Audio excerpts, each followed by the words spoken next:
to be NUP favorites. So basically, it is not surprising at all that in Kampala we are able to get 3 MPs so far, and even the average performance at the presidential level is much better. All that can be explained, and it is attributed to the strategy that we used. The strategy of using the structures, the strategy of using the leaders, the strategy of letting the campaign be owned, championed, and undertaken by the leadership across the entire structures. And it is paying dividends. Let's throw light onto areas like Wakiso, where still NUP is rather a stronghold. Yes, NRM has had its wins like in Busiro North, but if you look at Machide Sabagabo, NUP has won. Rubaga South, NUP has won. Busiro East, yes, where Honorable Medad was, which is where you were. Simply put it this way, in Wakiso, NUP had 100% win in the parliamentary race in 2021. As we speak, 3 constituencies have been recovered by NRM. That is Busiro North, Busiro South, and Entebbe municipality. Again, it confirms the narrative I'm giving you that we've demystified. And this is work in progress. We are going to liberate all of them. It is a question of time. Now, when we get to what is at the tally centers and what the candidates say is on ground, the stories seem to be different. It is stated for candidates, most of the candidates, that overnight a different statistic is displayed or is told, and by break of day it's a whole different shift of the paradigm. What do you have to say into this matter? Yeah, you know, we are dealing with competitors who are not ready for losses. When you go into any contestation, if you're a very objective person, you should be able to look at 2 possibilities, a win or a loss. And if you are that objective participant, you should be ready for either. But our colleagues are not ready for any. That's why even at the presidential level, you found that at one point there was a statement by the candidate that he will never participate in an electoral process that is managed by Justice Byabakama. That is on record. Another very prominent member of the same party, to be specific, Honorable Lutamaguzi, came up with even a wild statement where he did indicate that whoever ever participates in an electoral process presided over by Justice Byabakama would be the fool of the century. What was so interesting is that he was on the ballot and he lost miserably. You know, losing someone getting twice as many votes as you got. So with that background, it clearly shows that they entered the race well knowing that they would use anything to explain their loss. You remember at one point, mid-term of the electoral process, again a candidate came up with a statement to the effect that even if he won 90%, he would never be declared. Now, those kind of statements clearly show that someone is preparing for their loss, preparing to give justification that they could only lose because the process is not fair. Otherwise, theirs is a win and only a win and a win and a win. Now, that kind of mindset, that kind of attitude is not democratic. Because definitely, even if you went into the mathematics, you know, as we speak, we have over 200 MPs. They hardly have 30 MPs on their name. We had candidates in all electoral areas. They had candidates they didn't have candidates in over 20, where our members came unopposed. Those are very early signals.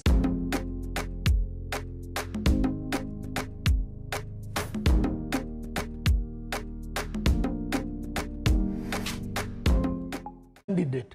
That clearly shows that in that area you are simply on the basic minority.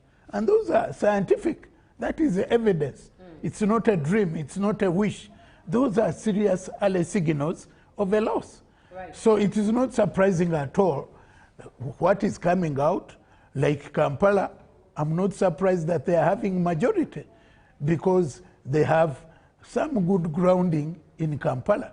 But for NRM to have some 3 clearly shows the effort we've put in, and I would like to salute the Secretariat, Secretary General, Right Honorable Todong and your team, Madam Seninde, Mobilization Director, and the team. You've done a good job, and the leadership of Kampala, the chairpersons and the decks, you've done good, you've delivered. Even the average in terms of the presidential tally is much better than 2021. Right.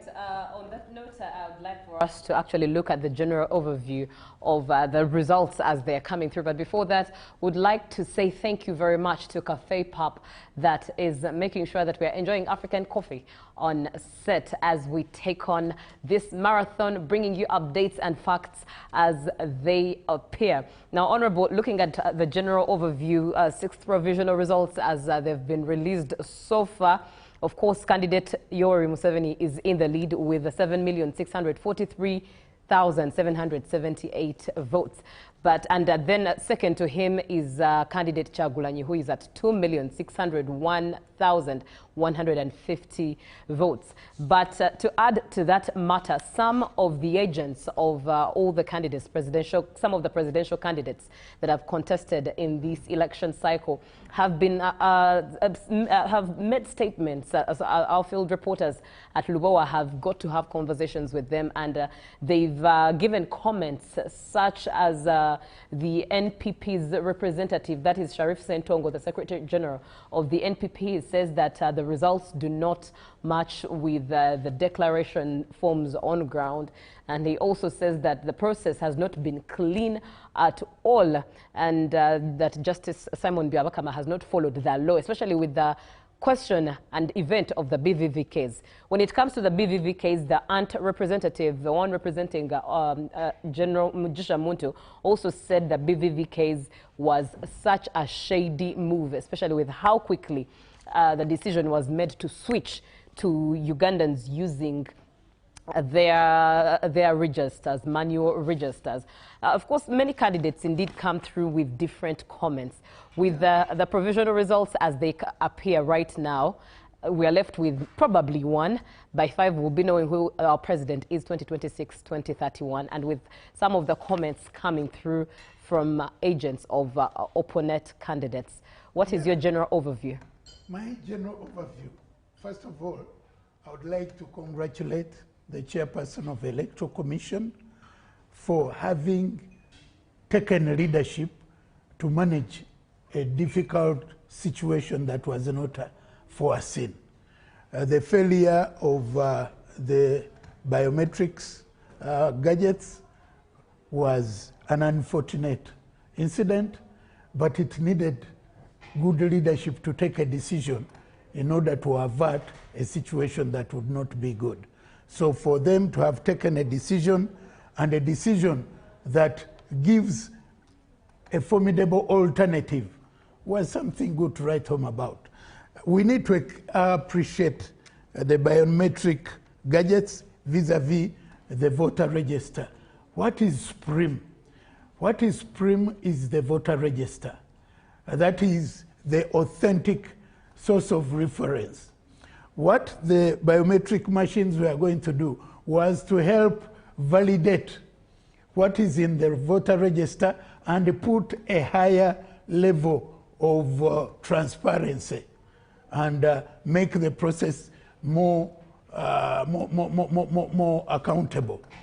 Because what is in the voter register is what is confirmed by the biometrics. You know, your facials, your thumbprint, and all that. So without the voter register, the machines would be useless.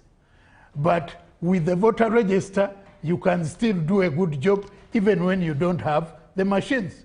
Although when you have the machine without the voter register, you wouldn't be able to do anything. So the voter register was a very fundamental reference point. So in a situation where the machines have failed and you don't have a fallback position, you could easily throw the country into anarchy, where then you have to postpone the electoral process, something that would be very risky. So the decision taken was a good decision. For me, I even want to say they took a little long to take that decision because it delayed to a bit of about 2-3 hours. That decision ought to have been taken even much earlier. So that is the explanation for that. The second aspect of those agents, like my brother Sentongo, who is at the Tale in Chigo, some of these political parties, I appreciate them. I don't want to appear like I'm undermining them. But I want to say the Peasants Party, I never saw any representative where I voted from. I hardly saw any representation anywhere in the country. And I think they are just represented at the national tally. So for them to come up with the generalities when they were not active across, because even in terms of engagement, in terms of the campaign, these are candidates who are there, we appreciate them, and they are given an opportunity to say something, but I want to say I take their points, but I don't take them seriously. All right. While you appreciate the Electoral Commission on the decisions made and how they are performing, the one representing candidate Muntu at the Tally Center made mention of the portals that are through which the results are being transferred. And he said that they are not user-friendly and they are a very huge indicator of a lot of the unfairness going on and the results mismatch going on right now between what is on ground and what the Tally Center is receiving. What would you have to speak into that, especially on the side of the Electoral Commission? First of all, I wouldn't want to go so deep because that is an allegation that I cannot verify. But my view is that the chairman has been sharing the details on the screens of the source of the overall pronouncements that he makes, and that is subject to engagement. And if they have any issue, I simply want them to take the rightful channels. I don't want to believe that the candidate, the agent of Mugisha Muntu, is contesting what they are having, because in many of the areas that I listened in, they returned 0. And whether that has been manipulated and changed, I'm not too sure.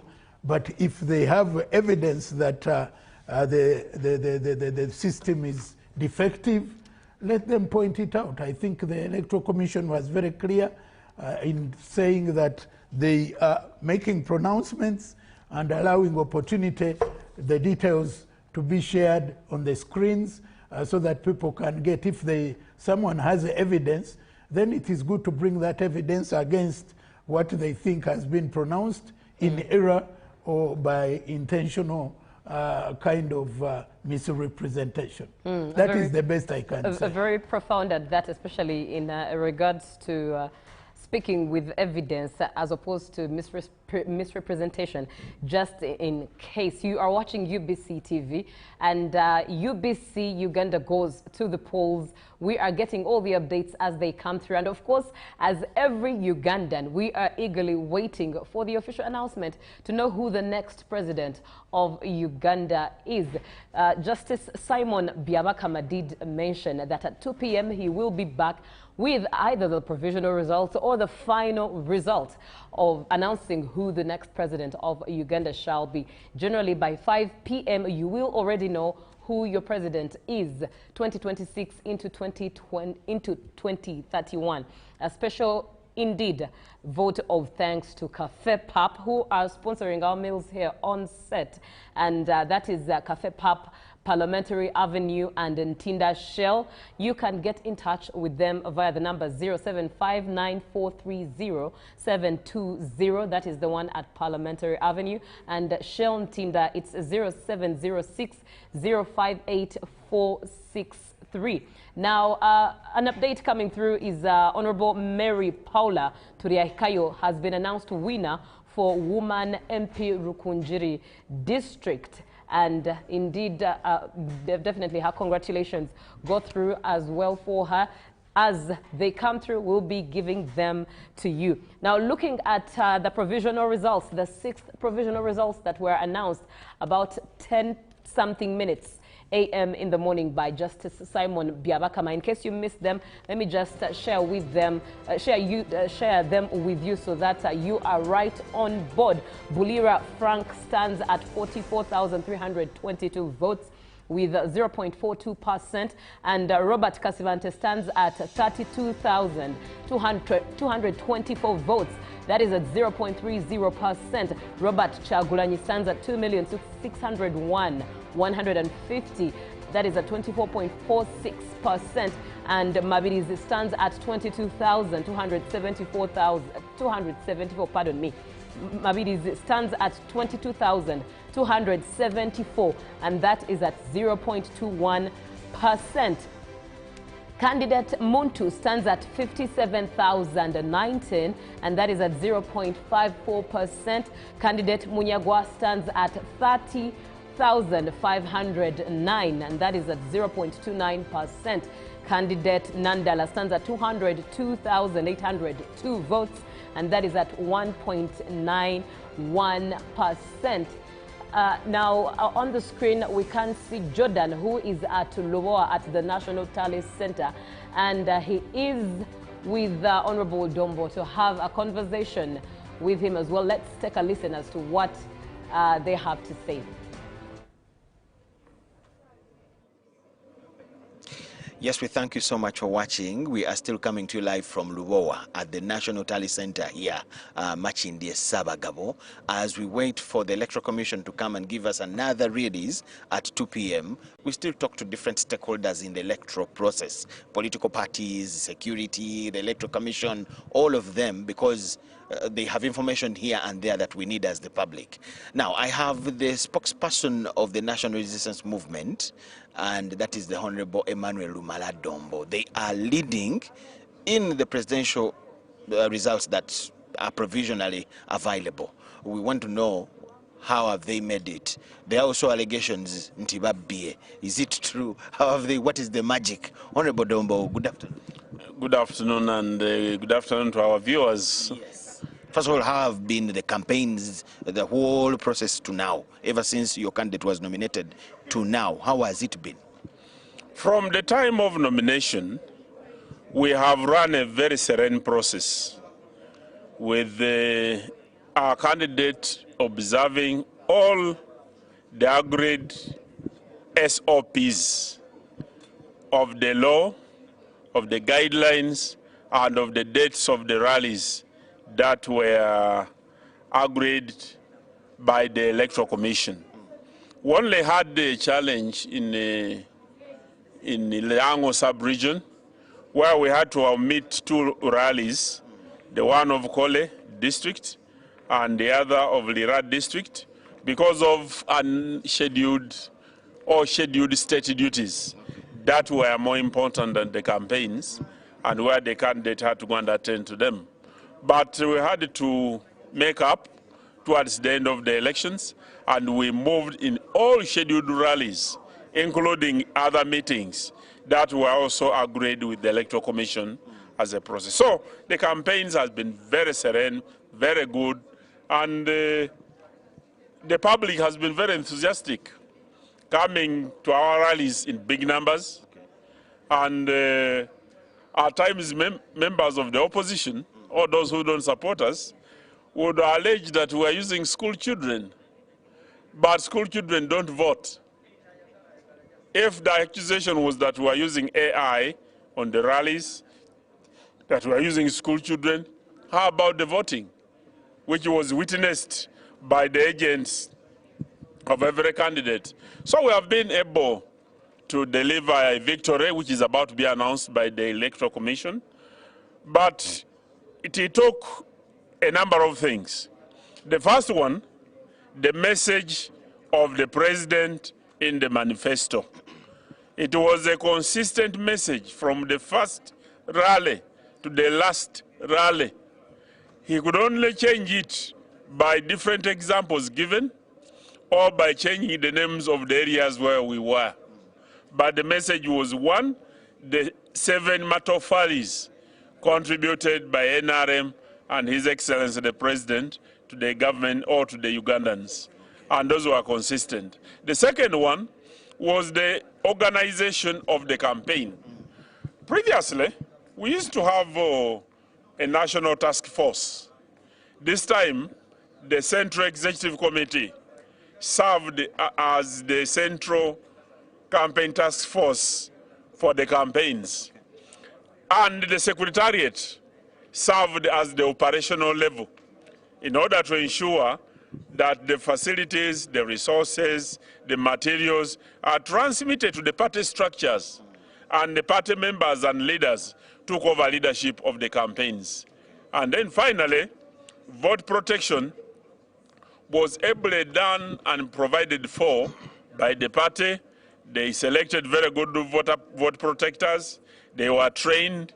They retrieved all our declaration forms. And I'm very sure, even if anybody chose to contest the victory, we are very ready with the answers. Okay.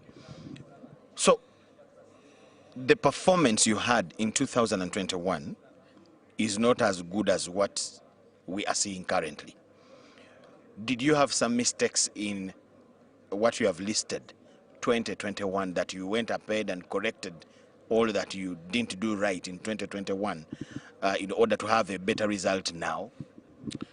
In 2021, there was a pandemic. We did not have open campaigns.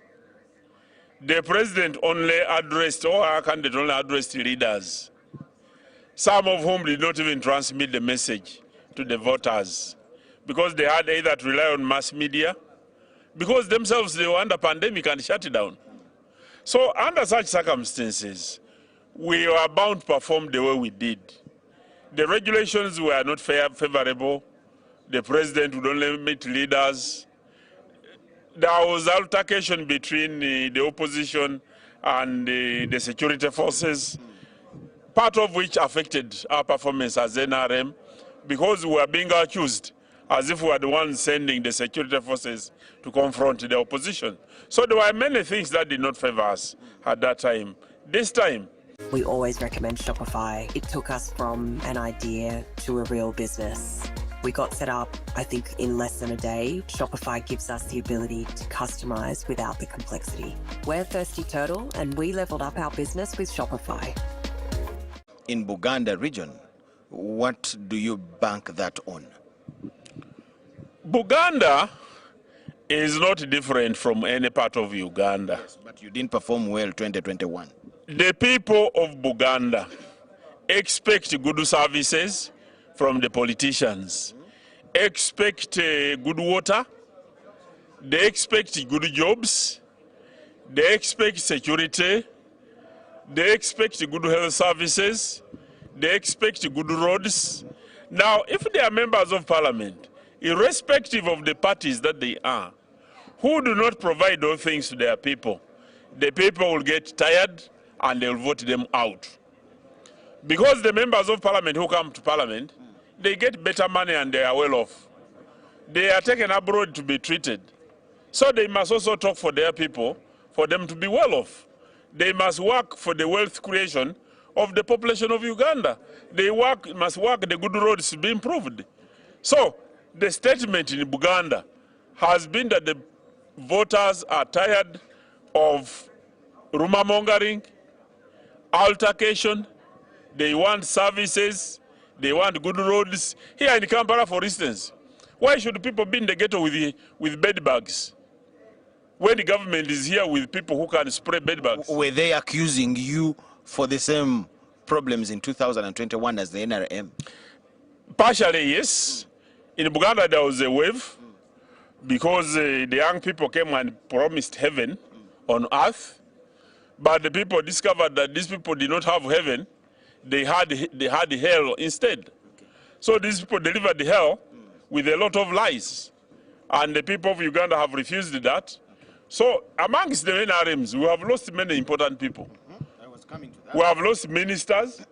If they did not cling on government programs to do good service to the people, the population will throw you out. Okay. Ndina abalabi ku Star TV tugendemu ko mu Luganda. Kiki olowooza kibayambye okukola obulungi leero okusinga bwe mwakola 2020 nga NRM? Njozaayoza bannayuganda abali eyo.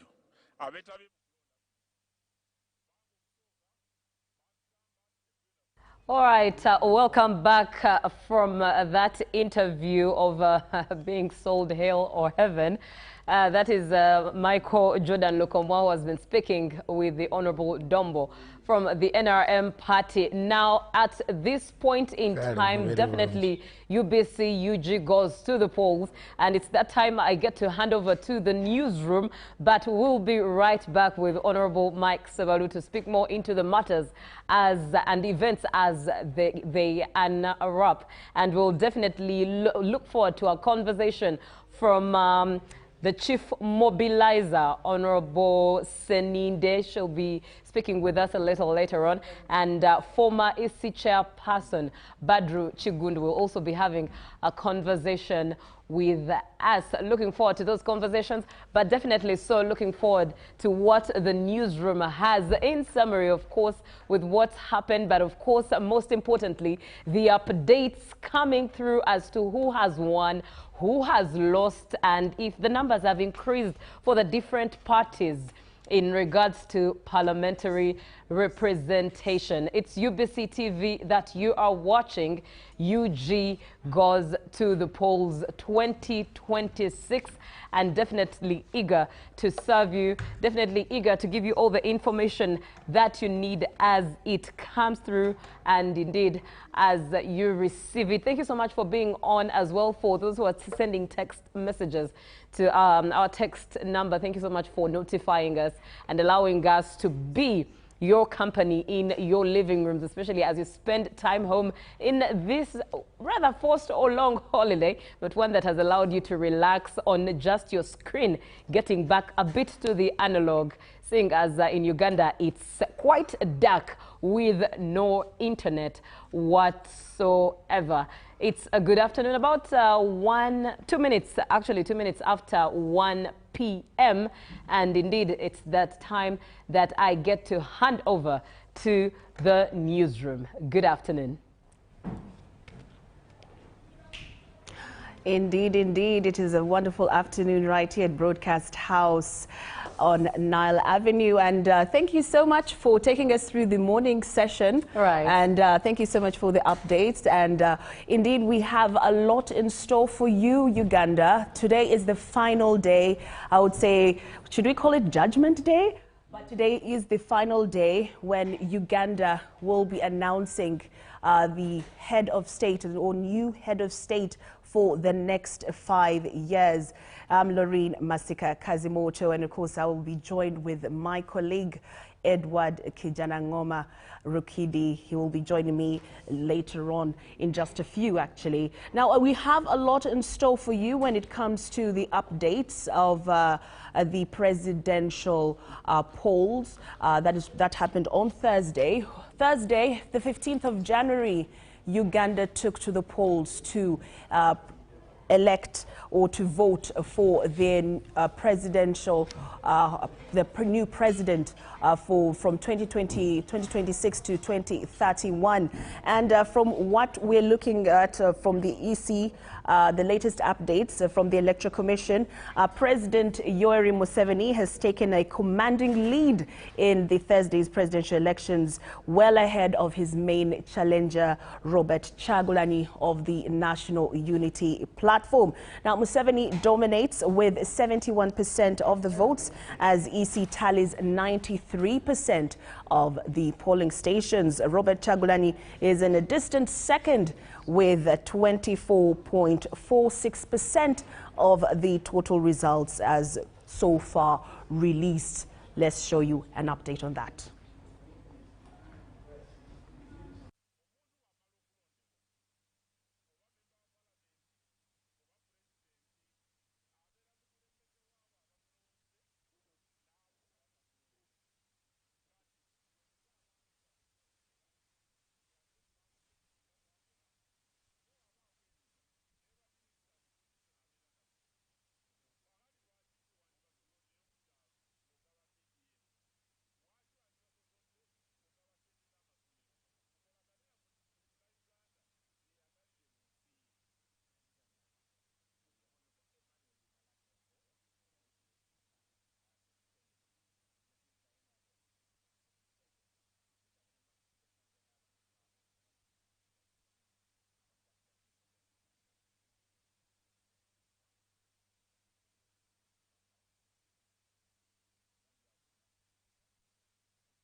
Heads of delegations that are here, the representatives and agents of presidential candidates, representatives of political parties, heads of missions that are observing these elections, members of the press, ladies and gentlemen, Lord Chairperson of the Electoral Commission, you're welcome, and I would like to take this opportunity to hand over to you to address the nation,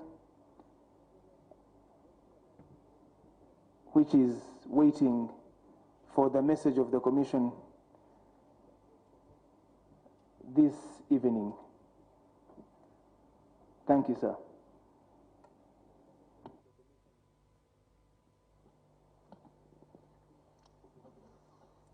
Thank you, and good evening, our distinguished guests who are here, and the fellow Ugandans who are watching us on the various TV channels.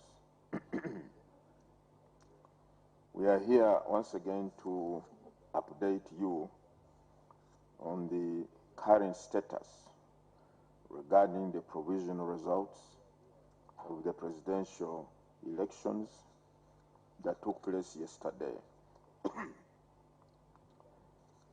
Now, this session is the 5th we are making since yesterday in releasing the provisional results. Registered voters remain 21,649,067. The total number of polling stations, 50,739. Total number. All right, that you saw on your screen. We do apologize. That was the EC chairman's update for yesterday, but we will be bringing you the EC chairman, Justice Simon Byabakama's update on the presidential race. We'll be bringing you that footage and that update throughout in this particular hour. I am finally joined by my colleague, Edward Kijanangoma Rukidi. Thank you so much for coming in this afternoon. And it indeed is, I should say, a bit tense. It's a mixture of tense and excitement at the same time. It is the final day, the day that all Ugandans have been waiting for. And yes, Lorraine. Good afternoon, viewers, and thank you, Lorraine. Indeed, it is, as you say, it is a day of mixed emotions. Yes. Some of the people who thought probably they would win have lost. Others Yes. who have won are actually celebrating. And so there's a lot that is going to be taking place in the course of the day, but also in the days coming ahead. But also we need to understand that, of course, the news that has been coming through from the National Tally Center in Lubowa, the results are there for everybody to see. Yes. And of course, we shall be talking later on this program about some of the areas where things have actually changed. where the unexpected happened, but that will be in the course of the day. But for now, I'd like to actually talk about what is out there in the open. Yes. That is allegations that the National Unity Platform presidential candidate Robert Kyagulanyi Ssentamu, has been arrested, and that his home has been, broken into. But the police has come out to actually say something about what these rumors are all about, and let's hear what the police has to say. The comrade from AFP. I think the questions are similar. They rotate around his status. Mr. Kyagulanyi Ssentamu, as far as I'm informed, he's not under arrest. That is one statement I would like to make categorically clear. The deployment around his place, yes, it is visible, but we have deployed in all areas where our intelligence estimates give us a point to such areas as areas of interest, including places or precincts around Magere.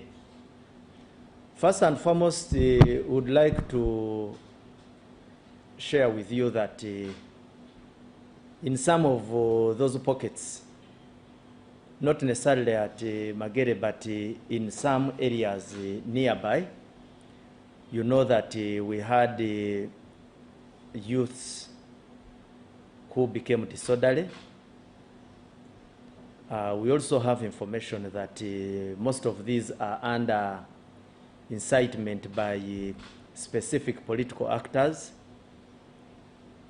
So we are dominating as security all areas that are of specific security interest.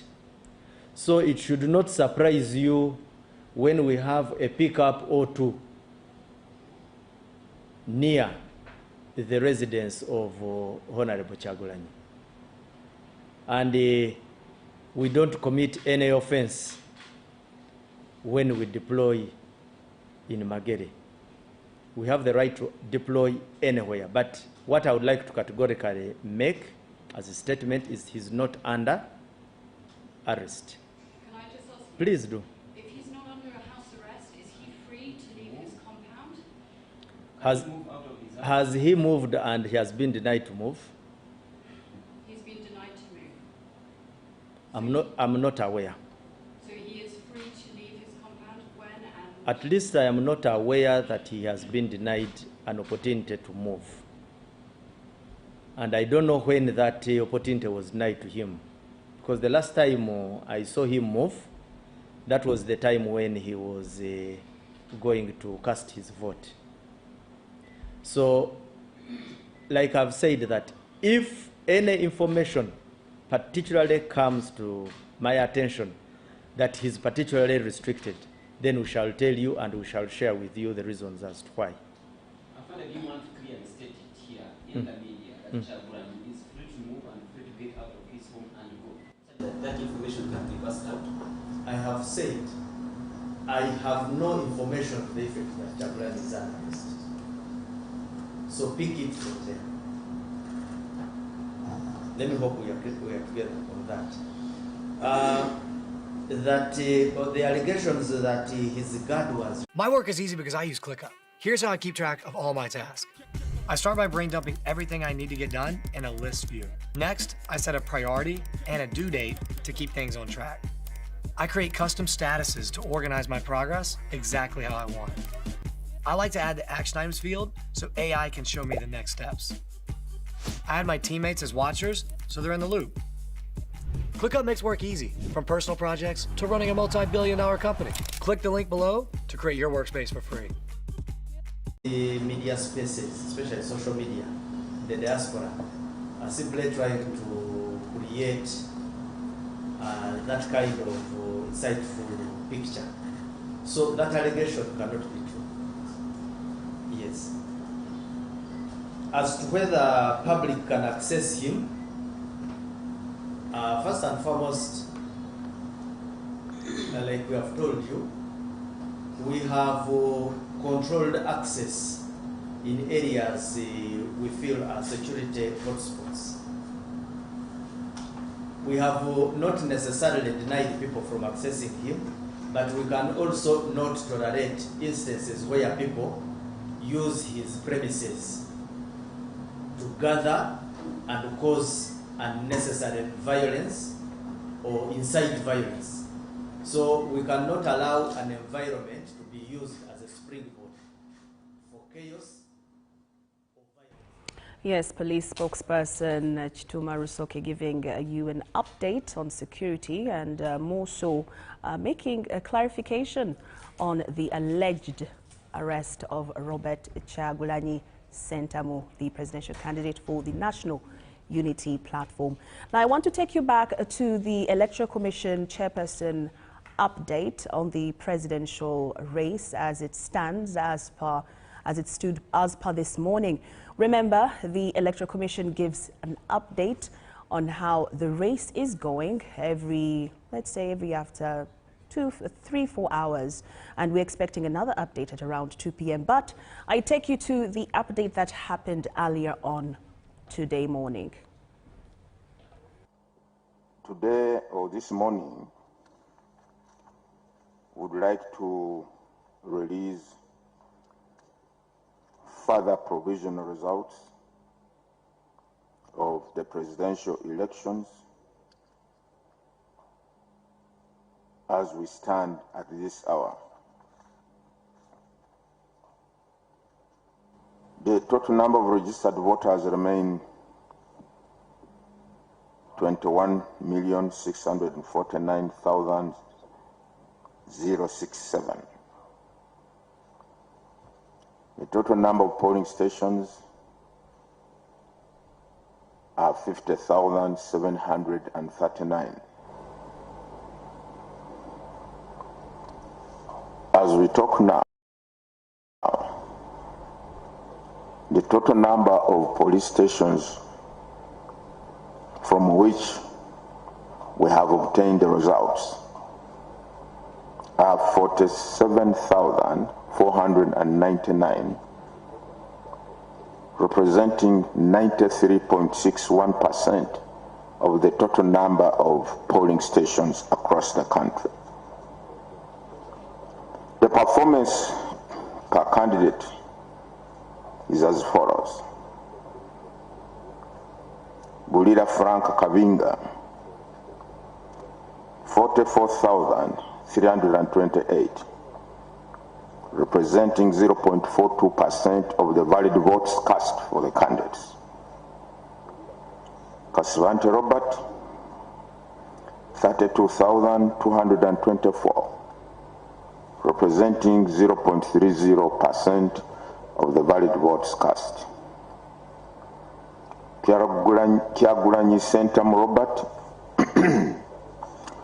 2,601,150. Mabirizi Joseph, 22,274, representing 0.21%. Sorry, in the case of Kyagulanyi, I beg your pardon, that tally represents 24.46%. 24.46% for Kyagulanyi, who has 2,601,150. Mugisha Gregory Muntu Oyera, 57,019, that is 57,019, representing 0.454 of the valid votes cast.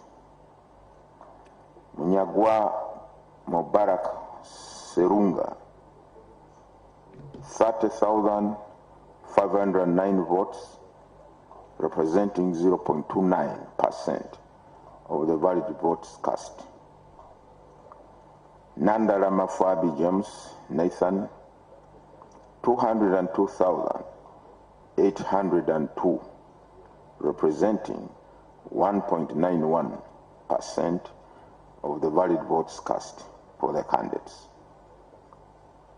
Yoweri Haburwa Kaguta Museveni, 7,643,778 votes, representing 71.88% of the valid votes cast. The valid votes in total for all the candidates are 10,634,084. Invalid votes, 264,015, 264,015, representing 2.42% of the total votes cast. The total votes altogether, 10,898,099, representing 50.34% of registered voters. Spoiled votes, 38,223. This is the current update.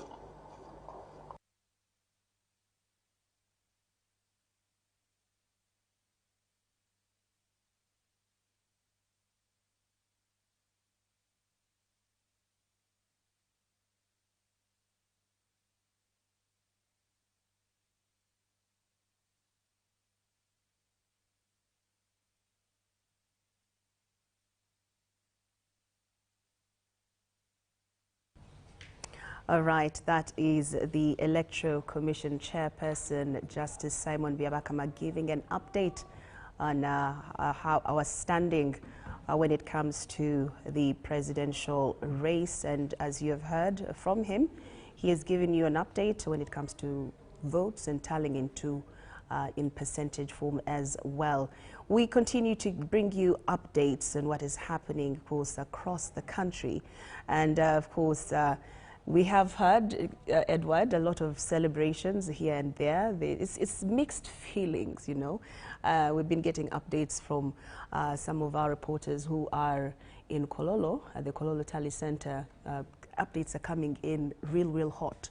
So don't dismay. We still have a few more hours to go. And yes, indeed, we still have about 3 hours to go until the president is finally announced. And you did correctly, as you've put it, celebrations going on in different places across the country because some people have already known their fate.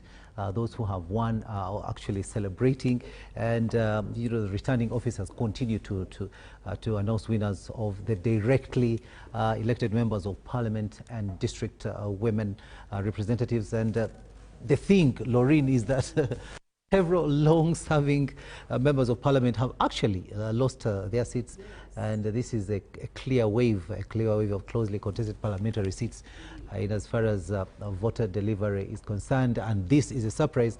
But you know, candidates of the National Resistance Movement, several of them have actually registered significant gains, defeating incumbents. If you allow me, I could read some of these people that have really, you know, made it. We have the latest updates regarding the parliamentary representatives. We have to CJ Stephen of the NRM, who has won the Buyaga East, while Dennis Namara, who also of the NRM, has you know, taken Buyaga West seat, with Naziwa Margaret, also of the NRM, winning Kagadi Women Member of Parliament seat. Meanwhile, Matia Kaseija of NRM is retaining his seat. Then we have Buyanja County in Kibale District,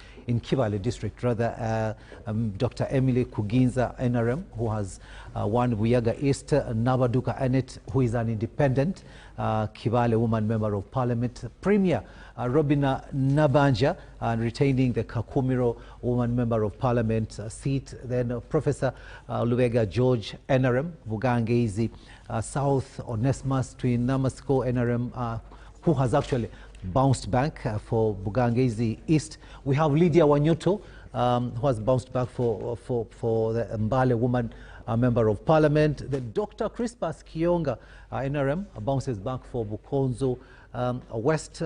Kasese district gets 5 NRM members of parliament. And this one, Lorraine, we shall really be talking about it in the course of this broadcast, because formally, if you remember, Kasese blue and opposition, 100%. But today, when this is happening, this is it's now yellow. This is big news. So this is big celebration for the NRM party. Exactly, and of course we're talking about celebrations here. Yes. 5 MPs, yes, all NRM. It is something people are going to celebrate. Then also we have all FDC MPs have lost in Kasese district, as we've just been talking with my colleague here. Then we have, of course, that means candidate Yoweri Museveni has taken Kasese. NRM has taken Kasese. Then we have Dr. Rude Amande, who has won Bukonzo East seat. Kambale Ferigo retains Kasese municipality seat. Itungu Sara has won a Kasese district woman seat, and Kitenywa Sowedi has won Busongora North. Other people we can talk about are Professor Ephraim Kamuntu, who has taken Shema South, and also he is NRM. We have NRM, and we have Dixon Kateshumwa, NRM, who wins the Shema municipality. Then we have Kahindo Tafide, NRM, who has taken Ruhinda Central, and Dr. Elioda Tumwesije, also NRM, taking Shema North, and Amelia Chambade has bounced back Mawokota North. So those are some of the winners, and definitely they must be celebrating. Should we also talk about the people who have winner for former Minister Moli Kamukama has emerged winner under the NRM ticket. Now we see Jim Muhwezi coming in and winning this particular seat under the NRM ticket. That is for Rujumbura County. Asha Mafabi, Sironko woman, member of parliament under the NRM ticket, has also emerged winner. And then we also have Emmanuel Magola, that is for Busiro East, an independent taking on that mantle to represent the people of Busiro East.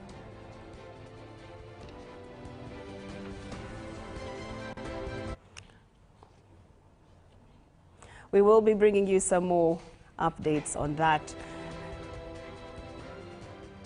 Now, of course, I think those are the...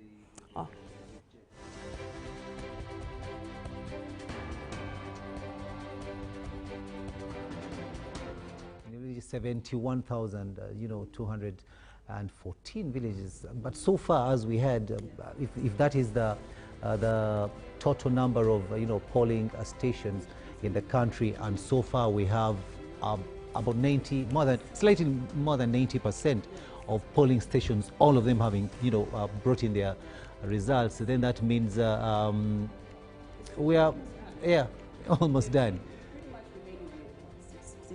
Exactly. Remaining, which of course by end of today we would have those results for you. So as we continue to bring you updates, just on standby, just to let you know that Jordan Lukomwa is at the EC Tally Center in Lubowa, and he is on standby, ready to give us a brief and also an interview with the Deputy Speaker of Parliament, that is Thomas Tayebwa. He will be to him briefly today. So as usual, we will be bringing you more updates, and also not forgetting our team that is in Kololo. I will also be bringing you results as they come.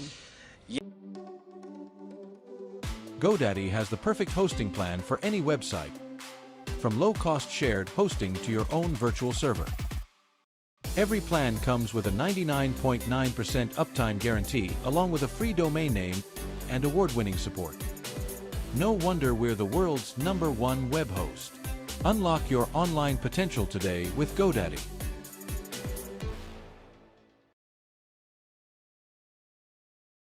Privileged to have a chance to talk to the Right Honourable Deputy Speaker of Parliament, that is the Right Honourable Thomas Tayebwa. He's also an NRM member. They are winning. We want to know just to get his view and a number of other issues. Right, Honorable, we're delighted to have you on UBC TV live. Thank you, thank you. What would be your comment about the whole process from nomination till where we are? How have you, what observation have you made? Number one, at first thank Ugandans, because I've seen the provisional results as we await the final announcement. Thank Ugandans for putting trust in our president, in our party chairman, and our party, our flag bearers. Because from what I'm seeing, it seems we are doing extremely well. Number two, to say that this was years and months of good work. But also majorly of explaining to Ugandans what has been achieved by government and diffusing the lies of the opposition. And no one could do this much better than His Excellency the President, who repeatedly focused on a very strong message. Because you know how difficult it is to stand with someone who just says we are protesting, that is a protest vote. Because you see, if it's a contest, you want to weigh someone's manifesto against yours, you respond. But we even had no way of responding to a protest manifesto, because the issue was we are protesting, we are protesting. Now, that made His Excellency the President, our candidate, to focus majorly on explaining to Ugandans that whereas these people are protesting and seem not to know what we've achieved as a country, there are gains, very clear gains, that we must protect and consolidate. And then as we look forward to a much better Uganda. So I'm really excited, and I think that was a differentiating factor. Yeah. Honorable, you are an MP and protesting does not build a country. Protesting does not. But giving a clear program, a very clear manifesto, builds a country. When I'm voting against hope. I'm hoping that the leader I'm going to choose will do ABCD. But when the leader I'm choosing is saying, no, we are protesting, then I don't know, even if I had a vote for you as an individual, it becomes totally difficult for me. Your roots are in Parliament as a leader. You have big trees that have fallen again in Parliament.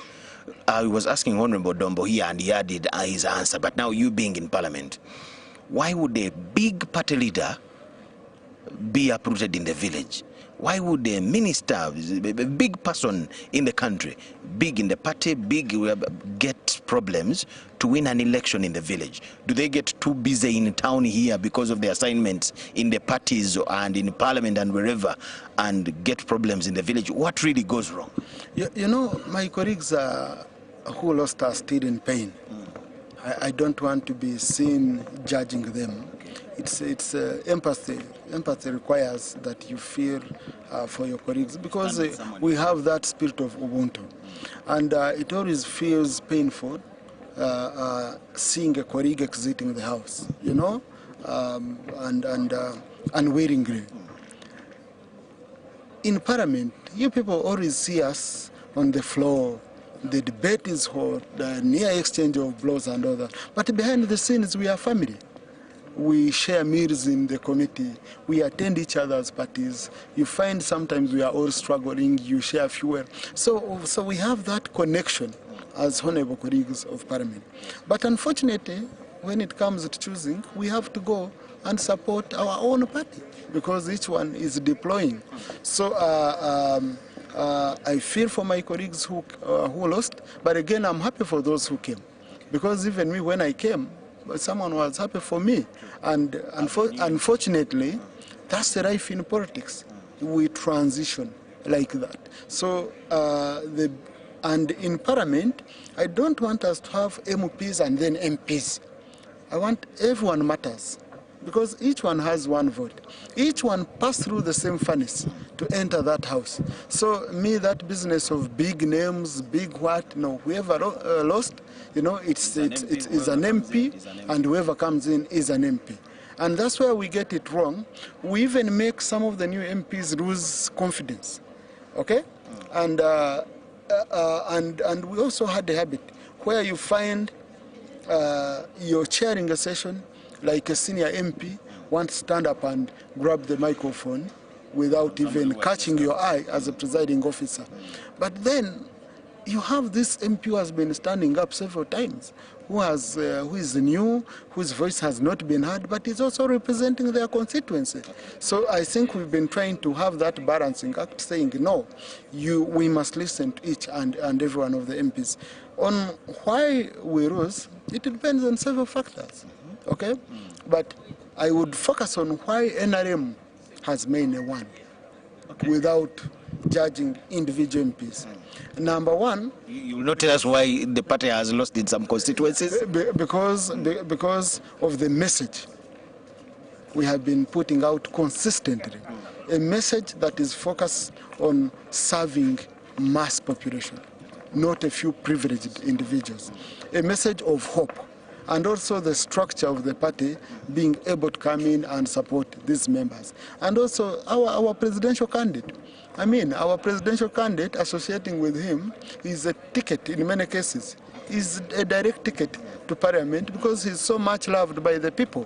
So those who were able to do that managed to achieve more. And then why we lost some of the constituencies, yes, you have in areas where we are disconnected. But then you also have some of the constituents, and I want to be as honest as possible, who might not know what they want, but they are very clear on what they don't want. Someone can come and say, I don't want NRM, if you associate with NRM. But when you ask him, what do you want? Okay?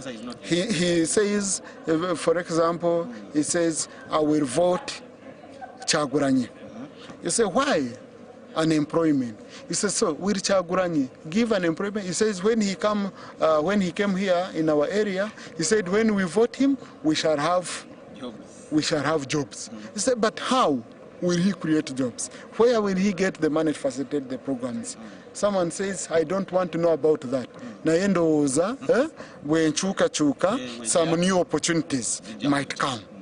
So you have that kind of those kind of, and then we also have opposition members whom you must give their flowers, who have put in a lot of effort. Yes. Yeah, a lot of effort. Allow me to take you to Parliament a little, because that's where you... And then maybe I forgot divisions in our party. Okay. Like, for example, we lost many seats in Busoga because of the infighting. In fact, to me, the biggest threat to NRM, is not NRM. But it's not opposition, it is NRM. The day we have unity, we shall be doing extremely well. As you can see, the biggest threat to opposition is opposition, because I'm sure Mukuru Kyagulanyi was interested more in the loss of Semuju, in the loss of Mpuga, in the loss of Segona, than even winning the presidency.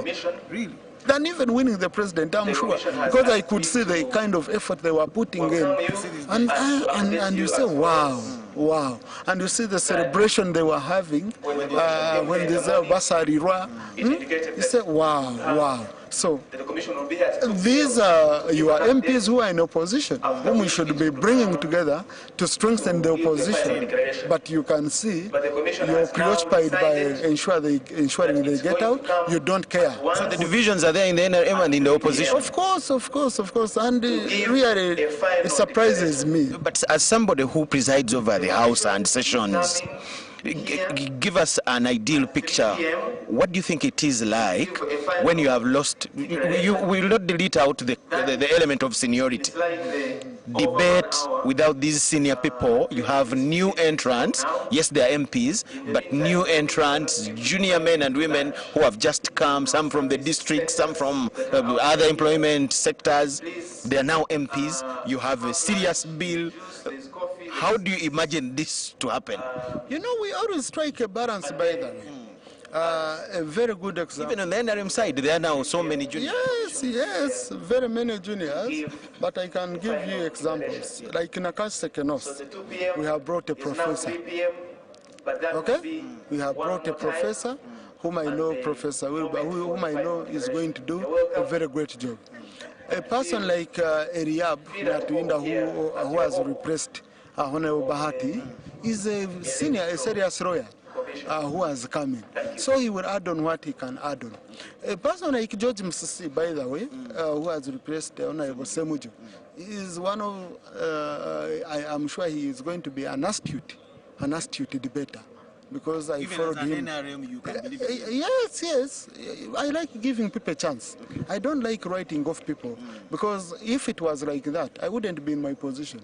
Where I came, I had no political godfathers. Someone gave me a chance. So it would be bad for me not to give a chance to others. So it is true, there are seniors whom we've been running to, okay, especially for mentorship. Yes. And also even me as a deputy speaker, I can tell you, like the Honorable Katuntu Abudu is an encyclopedia of rules of procedure. So when I'm stuck, I would quickly signal to him. And sometimes I'm on the fly, say, Honorable Katuntu, what do you say about this? Because I need his guidance.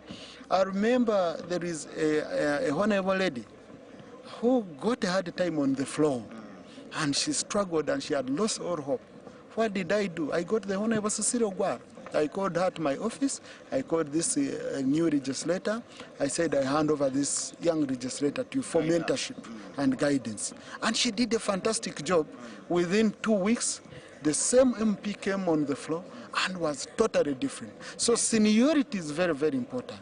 And I think the leadership of parliament that will come next, because I'm a candidate for the position of deputy speaker, I'll be offering myself, but I still wait for colleagues to confirm me. I think we need to look at how we can tap into the experience of these senior legislators and how we can utilize them to mentor the new colleagues. On top of the senior colleagues who are still in, we still have many seniors. We have the Jacob bosses. Now, Nobati Mao is a senior, he has come.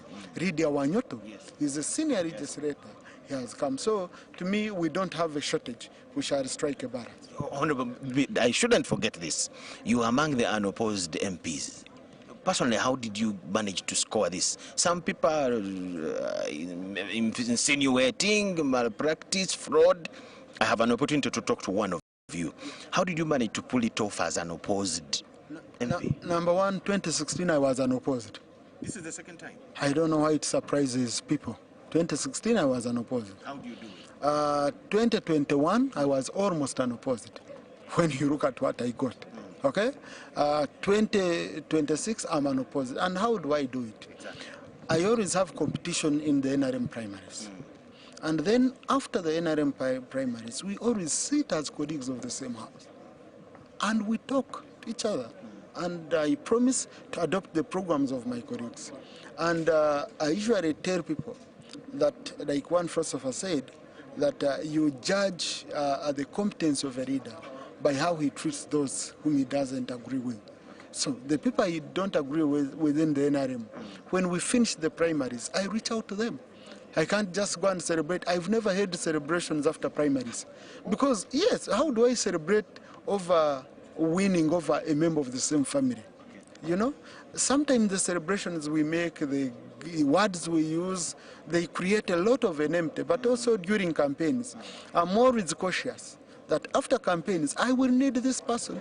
So I'm always very, very civil. So you put up kind of mood. Yes. I don't have... people insinuate? I don't think I can win by abusing someone. I don't believe in that. I cannot win by abusing someone. People insinuate a lot of things. Abaguze, I'm what they say. Hey, abaguze, I lead day. Yes, I think we need to go back and reflect on this as politicians. The trust we've had with people is dwindling. People think everything is transactional. People don't think you can genuinely have a friend or you can genuinely talk to people. They think it is kitu kidogo or is underground and all that. I think that's what we have to work on and reduce how much money we are putting in politics and promote more peace. And the Right Honourable Speaker is telling me to tell you that it's time for lunch. That's my boss. She has summoned me. For lunch. I don't know why she said lunch. She should have said hurry for a meeting. All of the best, Right Honourable. That's the Right Honourable Thomas Tayebwa, Deputy Speaker of Parliament, and we are going to have a word also with the Chief Mobilizer of the National Resistance Movement, my brother Timothy Nyangweso here, is going to talk to her. To you, boss. Thank you very much, and we are really grateful that we'll have this opportunity to be able to address the Honorable Rosemary Seninde, who has been doctor, who has been behind the engine of making sure everything goes well. Director of Mobilization at the NRM Secretariat. Happy New Year, Honorable. Happy New Year to you, Ugandans, my fellow friends, brothers and sisters. I congratulate Uganda. I congratulate His Excellency the President and Mama Janet Kataha Museveni upon this wonderful and great success. And the NRM family, congratulations. Is this the fruit you expected after all the hard work you have put in for almost 3 months? First and foremost, I want to thank His Almighty God, because to be honest, much as we have put in a lot of effort, we cannot claim it without God's grace. So God has given us the grace to win this election. He has given us the wisdom. He has given us the energy. He has given our candidates the energy to traverse the whole country. Now, I want to thank the people of Uganda for accepting our message, because I want to say that for one to win an election, or for us as a party to win an election, we had to look at 4 major things. One of them is the issue of the candidate. Ladies and gentlemen, we were lucky that we had a sellable candidate. Our candidate was a quality candidate, if I can say. He had the image, he had everything it takes for him to be accepted by the people of Uganda. Number 2, we had the best message. Our message of protecting the gains is a very crucial message. It encompassed a lot of things. When we talk about protecting the gains, we are looking at the peace, the security and stability of this country. We are looking at the security of the people of Uganda and their properties. We are looking at the development and and the wealth creation. Because let me tell you, there is nothing you can do, you cannot develop, you cannot even talk about socio-economic empowerment when you don't have peace. Interest alone is very, very important. So the issue of the message was very crucial. But then you also look at the method. The methods you use to deliver that message and to reach out to the people. So for us, we had the structures, and we want to thank the members of our structures, the leaders at the grassroots that have been the campaign teams of our campaign. We have worked well with them. They have been delivering the message that our chairman gave us and the messages that we designed, summarized the manifesto, and we gave them those messages, and they delivered the messages. So everywhere the president hadn't gone yet, the messages were being delivered. By the time the president would come for his rallies, he was only emphasizing. Even where the president had left, we were always there to ensure that our messages are really concretized and the people get to appreciate and understand. Many other strategies we put in place, but that was the major strategy of ensuring that we use the village mobilization based strategy. So that one alone has really helped us do wonders. I want to say, in the last elections in 2021, NRM didn't perform well, and I also understand, I know, we all know, that the president got about 5-point-something million votes. Our target this time around was between 8 to 13 million. I'm sure if the turn-up was high, we were going to score more than that. Yes, the turn-up was low, lower than we anticipated, but we thank God that we have gone beyond the 5 million we got in the last elections. So getting 7 million, and I'm sure by the time they are going to announce the last votes, I'm sure we shall have reached around there. We shall be nearing 8 million. To me, I think we have made it. God has made it for us. Look at Buganda. Look at Kampala. Look at Central. In the last election, we almost totally lost the Central region. Actually, the entire Central was colored red. Maybe the people were convinced by what our counterparts had convinced them, but I'm very glad that the people of Uganda have been able to appreciate that the heaven people promised them on earth did not come to pass. So the people woke up by our messages, they woke up by the things the president has done in the last term, in the term we have concluded, because we must appreciate that President Museveni implemented, and the NRM government implemented our manifesto that we are concluding, which had in it the PDM, the parish development model, which has helped Ugandans. People of Uganda have realized that the government can do that much to empower them and help them move forward. Because it is through the PDM, people have been giving testimonies how they have been able to use that 1 million to develop, to even employ others. The skilling programs for the young people that the president has put in place in all regions of Uganda. Young people have been giving testimonies. They don't even admire going to offices because they can now start their own businesses. They can even employ other people. They have created jobs. And because of those things, the people of Uganda, even the young people, have woken up. I want to tell you, my brother and our dear viewers, when many people realized that the young people had registered to about 13 million, between 18 years to about 35 years. Everybody would say, when the young people get confused, because we have always believed that there are times when our young people can be swayed. But to be honest with you, if you look at these elections, the story has been different. Even the young people have been a blessing to us. So I want to thank everybody who has participated in this, that we have reached this not as a single person, but as a team of the NRM family. But I want to thank in a special way His Excellency the President. All the things that we have done is because of him. He has been our chairman. He's actually our chairman of the party, much as he has been our candidate. He has been constantly guiding us on the strategies that we have employed. The President has been at the center. Actually, as a candidate and as a chairman of the party, he has been at the center, guiding us from time and again and giving us very good guidance. Your Excellency the President of Uganda, we are very proud. You have made us proud. Some of us, I think we are very grateful that we have done it. God has done it. We have not done it because of ourselves, but because of you, His Excellency the President. Your wisdom, your continued guidance, the love for this country you have, the commitment you have given to this country has led this country and has led NRM win this election. I want to assure you on that. So we want to thank you, Papa. We want to thank you, Jaja, for being such a good leader, a leader that has mentored us, the young people. Because His Excellency and Mama have really mentored us. I want to assure you, the work we have done during this campaign is not going to leave us the same. We shall never be the same. I'm sure we can do much more. And even the manifesto we have, made Ugandans appreciate. We need to help His Excellency the President to ensure that it is implemented. Because these are the promises we have given the people of Uganda.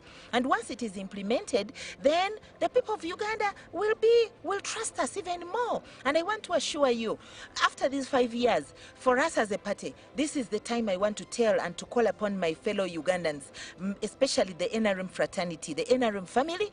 We have to start the next campaign now.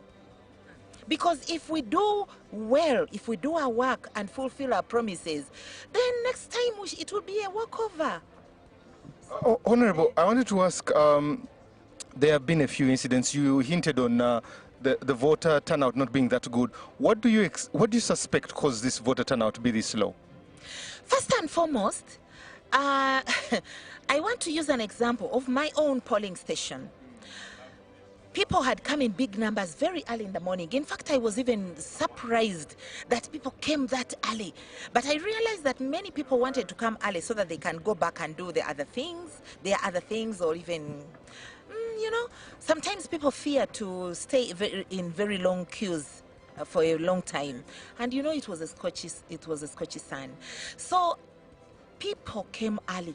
Truly, people came very early at the polling stations.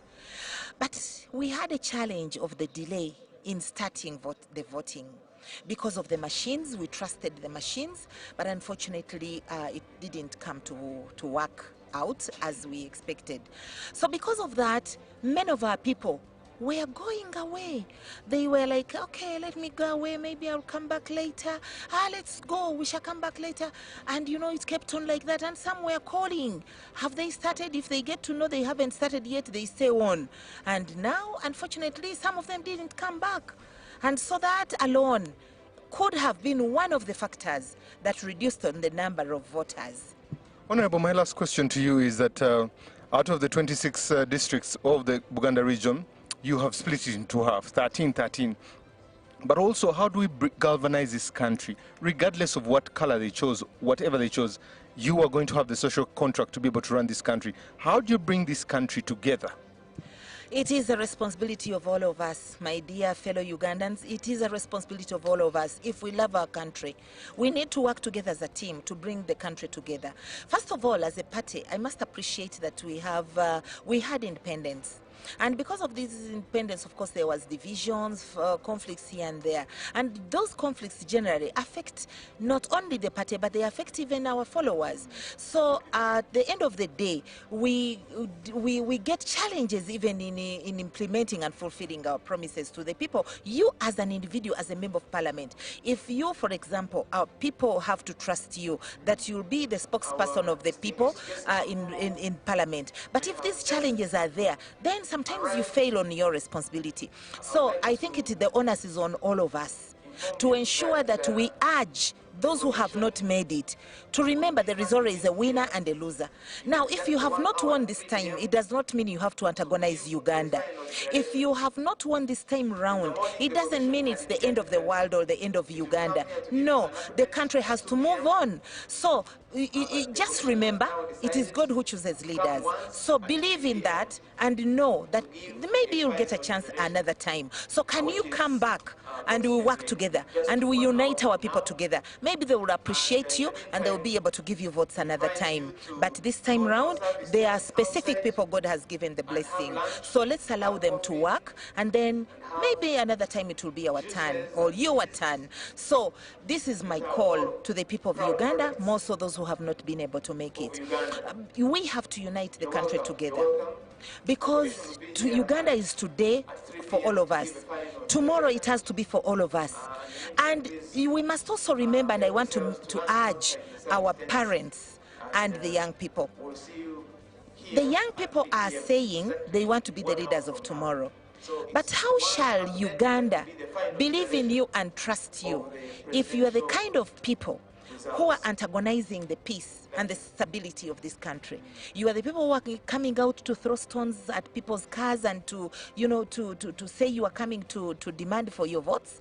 The people of Uganda have spoken, and they have spoken peacefully. The president and the government of NRM have kept the peace during this campaign and during this election. And you see, even those, whatever has happened during the campaigns, it's because there has been lack of, complying with the guidelines of Electoral Commission. If they say don't pass here, don't go with a convoy to your rally, and you decide to bring people from Kampala to Masaka, to where, doing gari, going, throwing and stealing people's things, what do you expect? If you are the people who are throwing stones at security personnel, a person who has a gun and you want to throw stones at them, those challenges, of course, would happen. But all in all, I think it has been a very peaceful election.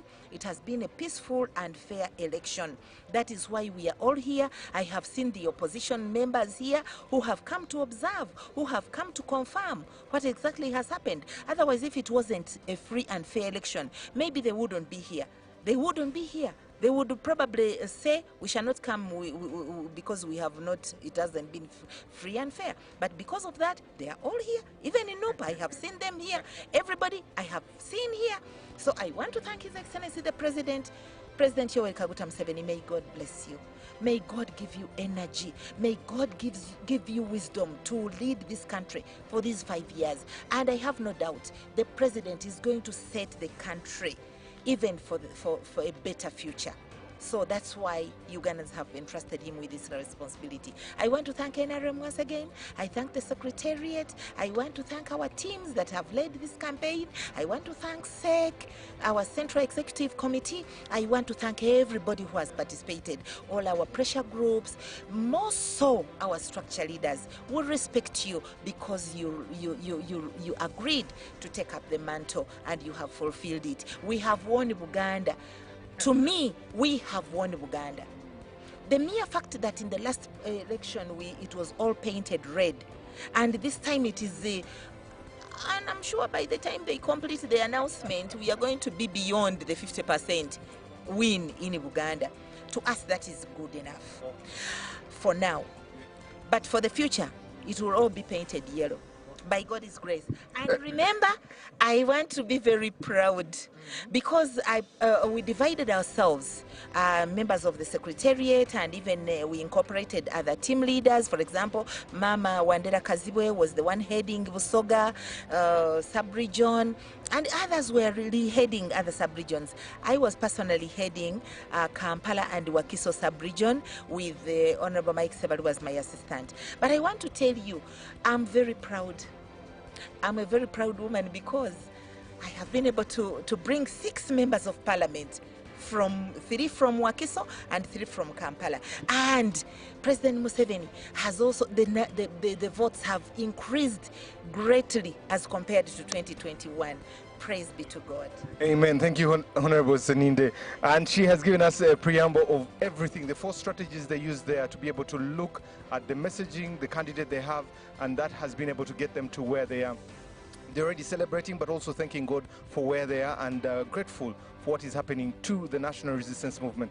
The next announcement will be coming in exactly 45 minutes from now, 55 minutes from now, and the Electoral Commission will be here to give us the final results that then we'll be able to declare who will become president-elect after this.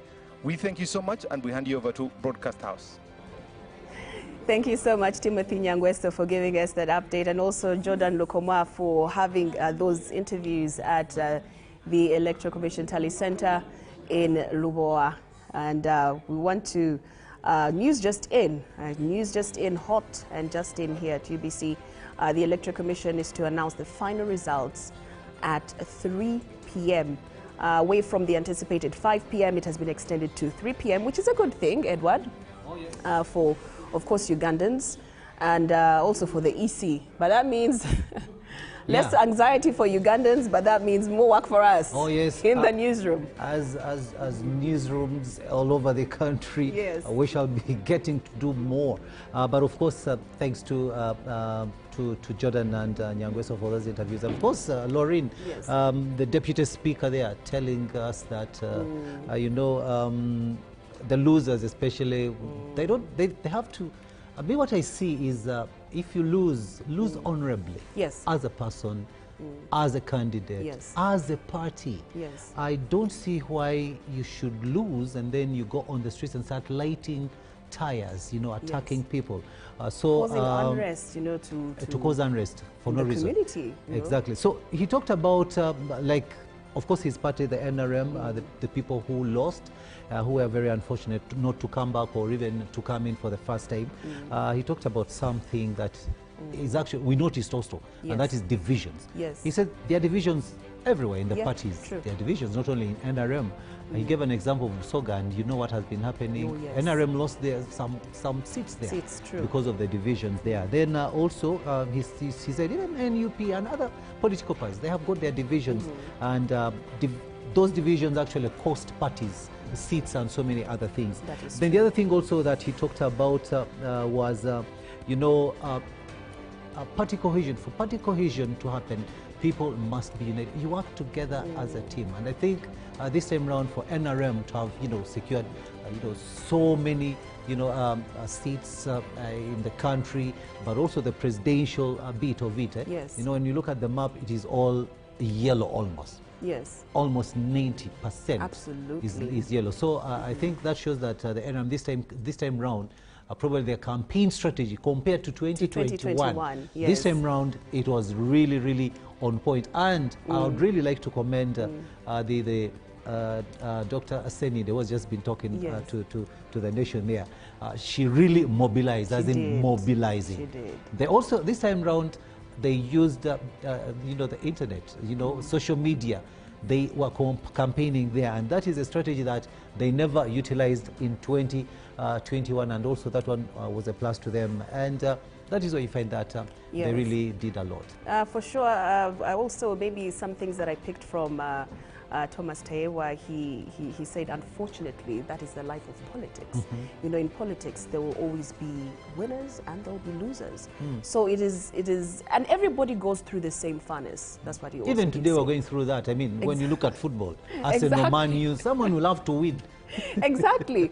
So it's universal. It's not only in politics, but also, just like you said, in football. It also happens. It happens. And you'll see the frustration of a supporter. Said, I've supported this team. They even start saying, I thought that the coach would do this and this, and you know, maybe would have won this game. And a good supporter will not start attacking the others who have won. Exactly. So that should also be pushed on into politics as well. Do not attack the one who has won, you know, has won the race. Instead, just like Honorable Seninde said, let's work together, you know, because when you talked about division, we'd see that someone leaves the party and decides to stand as an independent.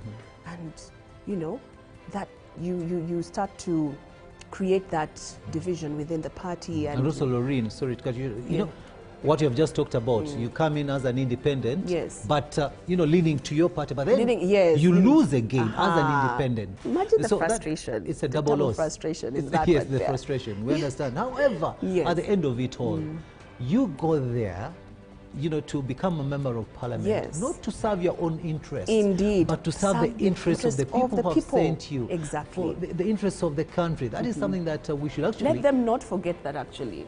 Exactly. That is when you're campaigning, when you want to go to represent people in parliament. The major thing that you should look at is, why am I going to parliament? Indeed. And I'm sorry to say this. What am I going to deliver? I'm sorry to say this. Most of the people who have gone there today, they're egoists. They just look at their own interests. They forget about the people who send them there. And that is why some of these people have actually been kicked out. Imagine that. Oh, yes. But also, I want us to take a look at the presidential race. You talked about how Honorable, the Chief Mobilizer, NRM Chief Mobilizer, Honorable Rosemary Seninde, this time around, it's like they repackaged themselves and went head on. Oh, yes. Campaigns, mobilization, etc., etc. Looking back at the 2021 general elections, if you can tell, first of all, it was just 1 year after COVID-19. After COVID, yes. And then here we are, we have to elect a president. And of course, there were the challenges that came with its challenges. And I feel at that point, President Yoweri Museveni didn't reach as far as he did this time around. And I believe that has contributed to the numbers that we're seeing on your screen. And also and how he's been performing. Yeah, the strategies, door to door. You've seen the members of, you know, sorry, the aspirants who want to, the MP aspirants. They have been going door to door, but not only campaigning for themselves, but also campaigning for the president. And that was a very, very good strategy. Which they never did, which they never used in 2021. And that was on. And they also talked about social media. This time round, the NRM, they were there. They were on social media campaigning. Even some messages were coming through SMSs. And this is something that they never did the other time. And when you remember, if you recall, 2021, NUP, they used the media. Oh yes, they did. Social media. It was a serious wave. Won people through that. So I think the NRM just sat and said, what can we learn? What did we not do the other time that we should do this time round?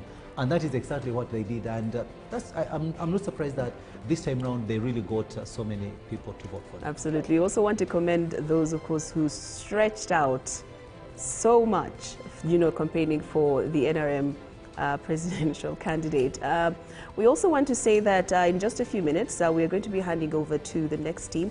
Remember, the final results for the presidential polls will be announced at 3 p.m. So we pretty much have about 45 minutes to go.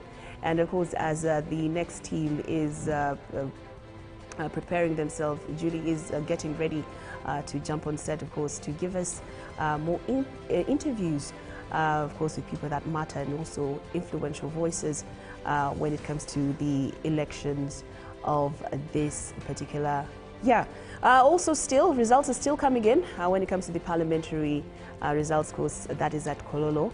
And we'll also be giving you updates on that as well. So keep it to UBC Television and as we continue to inspire you inside out. I am Loreen Masika Kazimoto, and it goes together with my colleague Rukidi Edward Kijanangoma, but our work doesn't stop here. Absolutely. Actually, it continues. It we does shall, of continue. course, be giving you all the updates.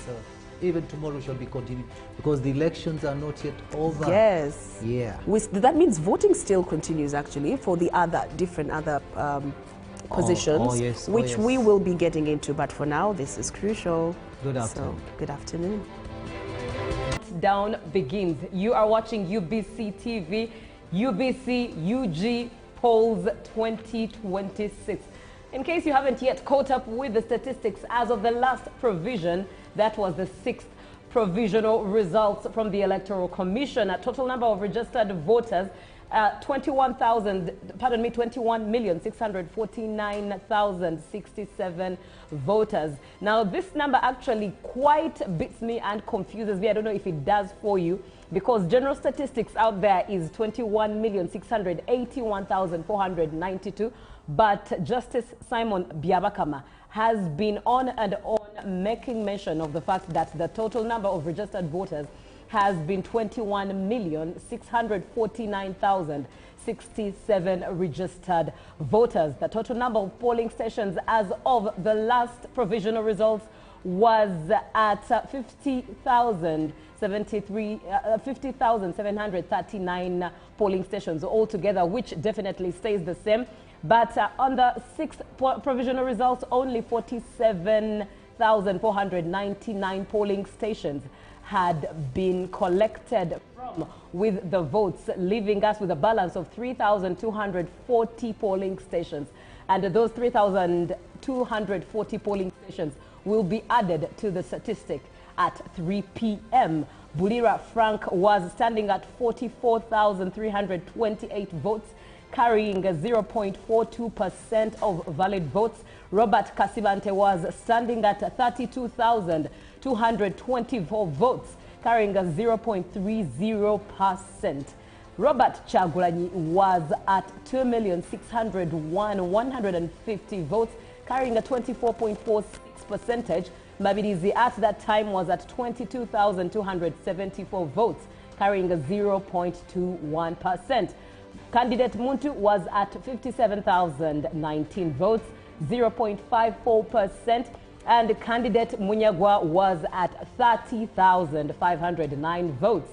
That is a 0.29% of the valid votes. Candidate Nandala was at 202,802 votes.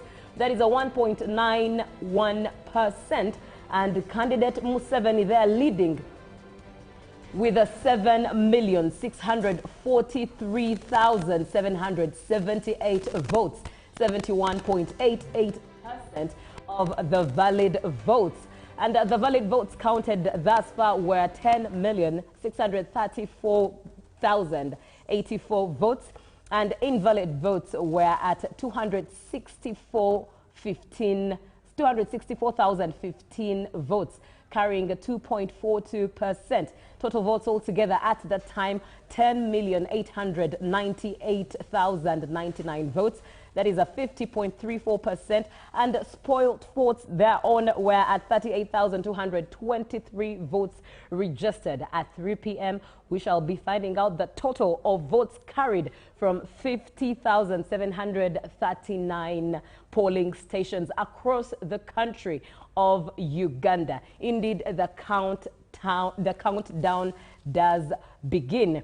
And as the tension rises, as of course we do expect a number of petitions to take shape in the aftermath of this election cycle. But as UBC TV, we're definitely here to bring you all the stories and up to date. Looking at yesterday's provisional results versus the last provisional results, obviously the numbers went high for each candidate. But as we did hear from the likes of Honorable Malende, Shamim Malende, who indeed was just recently, a few hours ago, was announced as the new woman member of parliament for Kampala. She did mention that right now her focus is to fight for the win of presidency for her candidate, Honorable Chagulanyi, who indeed she believes is being cheated, as she rightfully said, but also she focuses on fighting for the political prisoners, those who are still in prison. You are watching UBC TV here, coming to you live from Nile Avenue. And I'm not alone in studio, therefore this conversation we're having it here and there, left, right and center. And indeed the Honorable Mike Sebalu comes back to have this conversation with me. Once again, you're welcome and thank you so much for choosing UBC TV this afternoon. An afternoon that is rather quiet on the streets of Kampala as far as I've studied, but also I believe quiet right now as everyone is either biting their fingertips and counting down the minutes left to know who the next president of Uganda is. Honorable Mike Sebalu, once again, thank you so much for joining us on set. Thank you very much. I just want to correct you a bit. Yes, please. When you were referring to Honorable Malende, yes, please. And her desperate speculation about the post-electoral process, where she indicated that she was going to petition the alleged victory, you said, as she rightfully said, no, I think as she desperately speculated, because there's nothing right about that statement, and we need to put it in a good perspective. Right. Now, regarding the situation, there's a big question here. Who will be the next president? And I would like to answer that the next president will be President Museveni, and President Museveni will be the next president, because all indications are clear that he's destined for an overwhelming win. And this is informed by the story of his journey to success. He started strong and is going to end strong. He started well, progressed well, and he's going to conclude well. Like a long distance runner, you plan your race. You plan the energy, you plan the endurance, the consistency, and the finishing power. The strategy of candidate Museveni is interesting. If you are to guarantee your victory in a long distance race, start off well, gain momentum, and build good momentum to overtake your next, the possible challenger.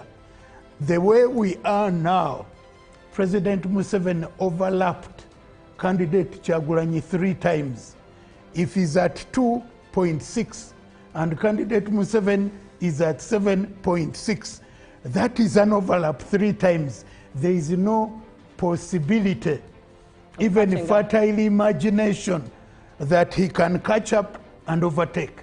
That possibility is simply not there. As per the previous the last provisions, not previous, but rather last provision, results released from the EC, candidate Museveni was at 71.88%. Was this your expectation? Did you expect more? Did you expect less? Actually, we expected more. And the explanation that we are not having more was the mishap of the biometric gadgets that caused that delay in the beginning of the electoral process. There are many people who had come up to cast their vote. Because of the delay, they went back and they never came back to exercise their right. There are those who are still home, who kept calling the polling stations, and since they didn't begin in time, they went off to do with their other business. So the voter turnout was largely affected by that mishap. Right. And largely, quite a number of those were those that do belong to the NRM. So we expected more. Even where the little that came up, we still command majority. Right. Yeah. Let's look at the Observer's report as they read it. I don't know if you caught up with some of the highlights they stated. I did. What do you think of their observations and their recommendations? Yeah, they came up with some very objective recommendations, but they also came up with observations that needed to be clarified. Right. For instance, they talked about inclusivity. And the inclusivity, in their own view, they kind of restricted it to women presidential candidates.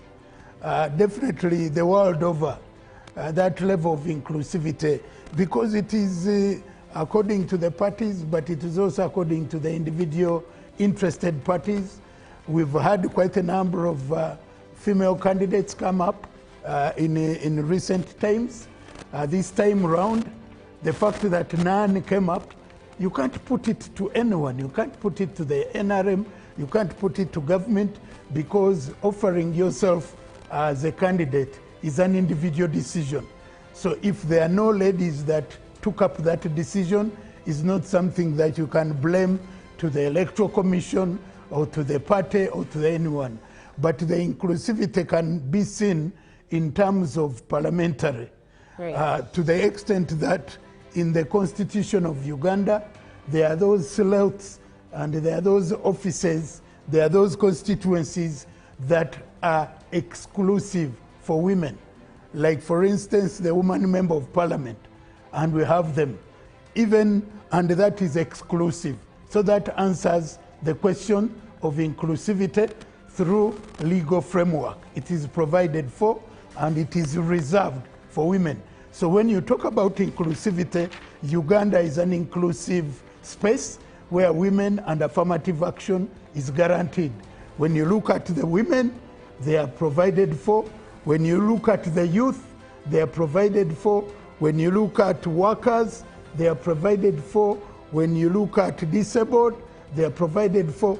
In terms of inclusivity, I've not seen or heard any jurisdiction in the world that is as inclusive as the Ugandan one, where different aspects of stakeholders are provided for. If anything, the Ugandan policy framework and constitutional framework is like a mirror. Our mirror is such that when you look in there, every image of stakeholder is there in this electoral process.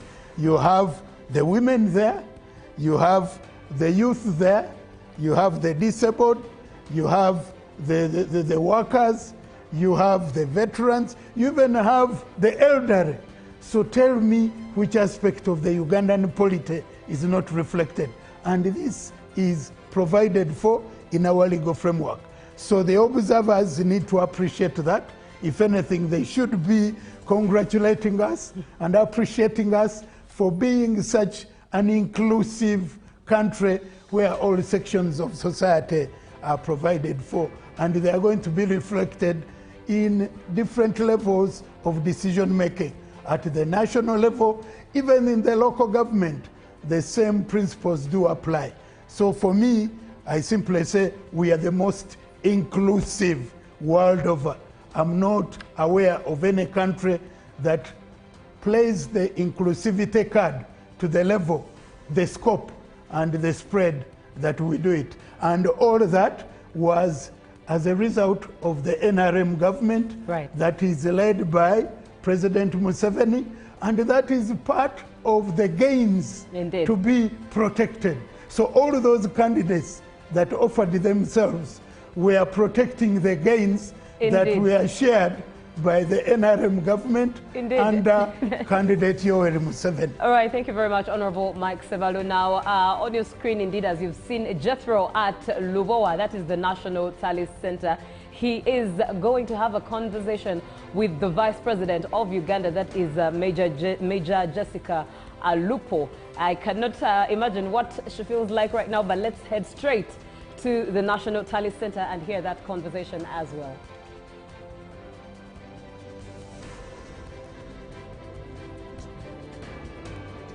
Well, ladies and gentlemen, thank you so much for keeping it UBC.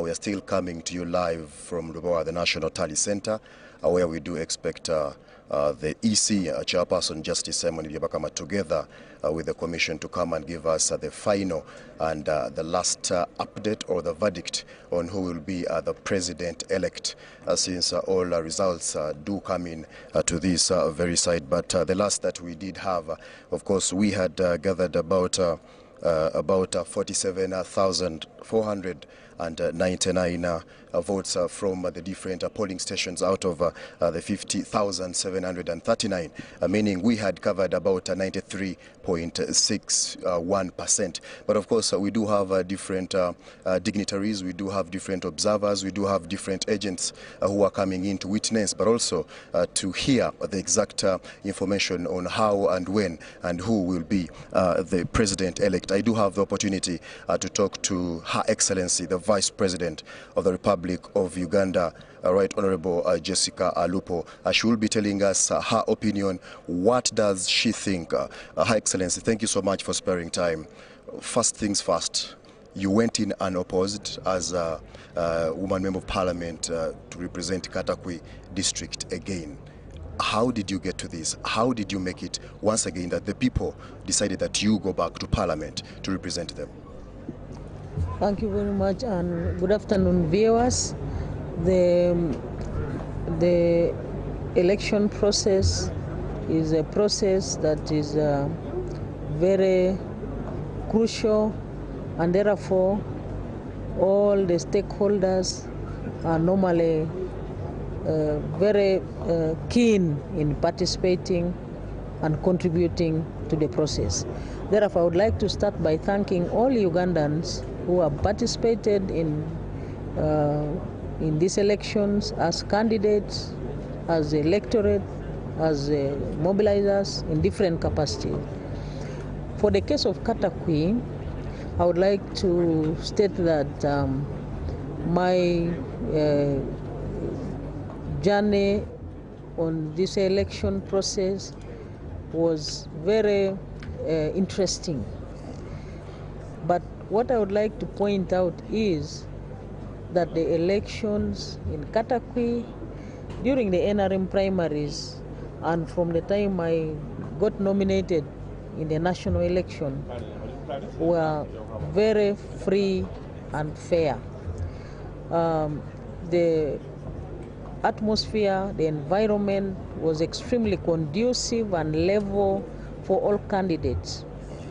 All the candidates who contested against me were very free to interact with me at all times, and we did our campaigns as sisters.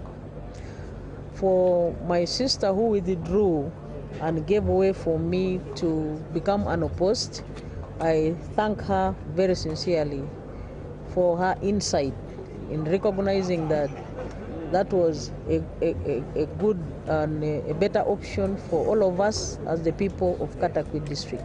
And I indeed thank her and all the people of Katakwi district. So in as far as the elections for the presidential elections is concerned, somehow I participated in some parts of the country.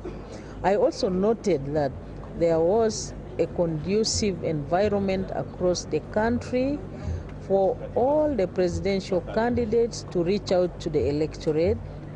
And I noted that all the people of Uganda are now aligned, are now aware and conscious that they must exercise their democratic right to select leaders after every 5 years. And on the election day, as early as 7 o'clock, the people were very many in the polling stations. I thank the people of Uganda for going out to demonstrate that it is possible to freely and democratically elect our leaders after every 5 years. I have seen from the results in the tally so far is that His Excellency President Museveni is leading with 71.8%, and I think it is permissible to congratulate him even at this point as we wait for the final results that are going to be announced. His Excellency the President has presided over the campaigns in a very peaceful and fatherly way. He has presided over the campaigns in a way that was enabling all leaders of different colors to freely mix with the people and I think we should also pay tribute to him for that. Your Excellency, talking about very many politicians who went through unopposed, there are rumors that very many honorable members of parliament are actually buying out these people. What do you say about this? For that statement that you have just made, I ably responded to the situation for Katakwi district, where my opponent voluntarily withdrew to give way for me to be unopposed in a mutual way, in a way that was not out of coercion, in a way that was out of pressure. My thinking is that that should have been the case for all the candidates that went unopposed. If it is not the case, then I think it is also not my responsibility to delve into that. I think it is the responsibility of the Electoral Commission. Your Excellency, my last question to you.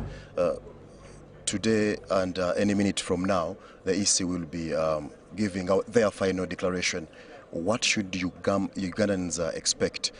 We have received different phone calls. There is fear that anything might happen when it comes to security, but you are on the top. As I have said, from the results, His Excellency President Museveni is leading, and the Ugandans are all watching the TV, they are listening to radios, and they are following. It is important for all of us to prepare for the outcome of the elections. In whichever category we belong to, in as far as parties are concerned, I call upon all Ugandans first and foremost to recognize that in any and in every election, there is always a winner and those that may not win. But that does not mean the end of the story. We need to recognize that even when we do not win, we remain Ugandans and we remain to offer service to our people. And I have noted one of the strong undertakings that the president has made in the country is unite all of us.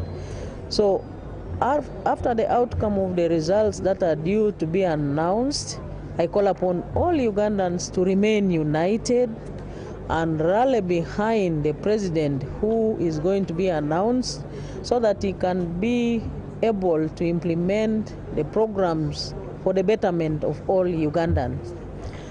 I call upon the security forces also to exercise their right of securing all the people of Uganda under the law. And I want also to persuade all Ugandans to recognize and comprehend the role and responsibilities of the security teams who are deployed. I would like Ugandans to look at them as their own brothers and sisters who are also there to play their role, to ensure that whether the election, after election, we must remain Ugandans and continue conducting our businesses as we have been doing so before the election. Thank you so much, Her Excellency, retired Major Jessica Alupo, for that insight. Ladies and gentlemen, anytime from now, the EC chairperson will be coming in to give us the last update, and we shall be knowing who will be the president-elect anytime from now. For now, I hand over to the broadcast house. Jethro, for that conversation with the Vice President of Uganda about 2:45 p.m. when the Electoral Commission comes back to give us the final result of the constituents of Uganda as we find out who the President of Uganda 2026-2031 is. That is for the next 5 years. You are watching UBC TV and we come to you live from Nile Avenue, UBC. UG goes to the polls 2026. My name is Julie F. Nantaba.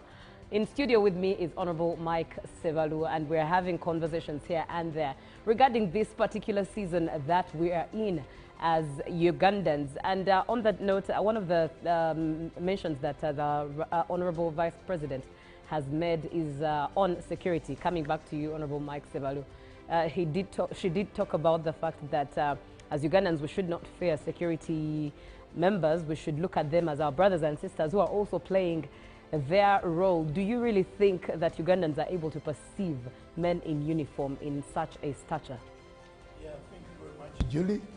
One thing on a light note, when I hear people say that when the chairman of the Electoral Commission is coming to tell us who the next president is, I just put in a bit of a light moment that when he comes to confirm, because for sure we all know that the president at the level of 71.8%, that is irreversible.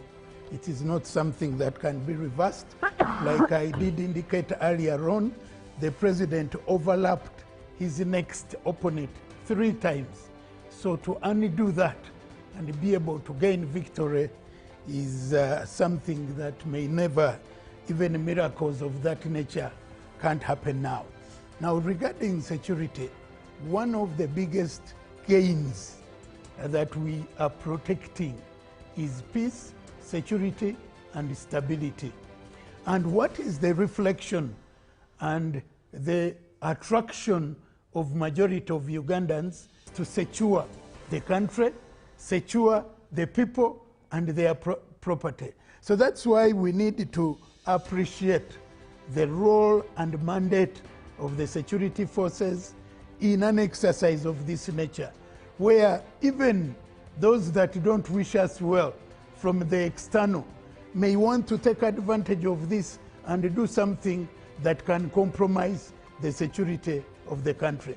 So it is in our interest, it is done in our interest, it is done for us and in our interest.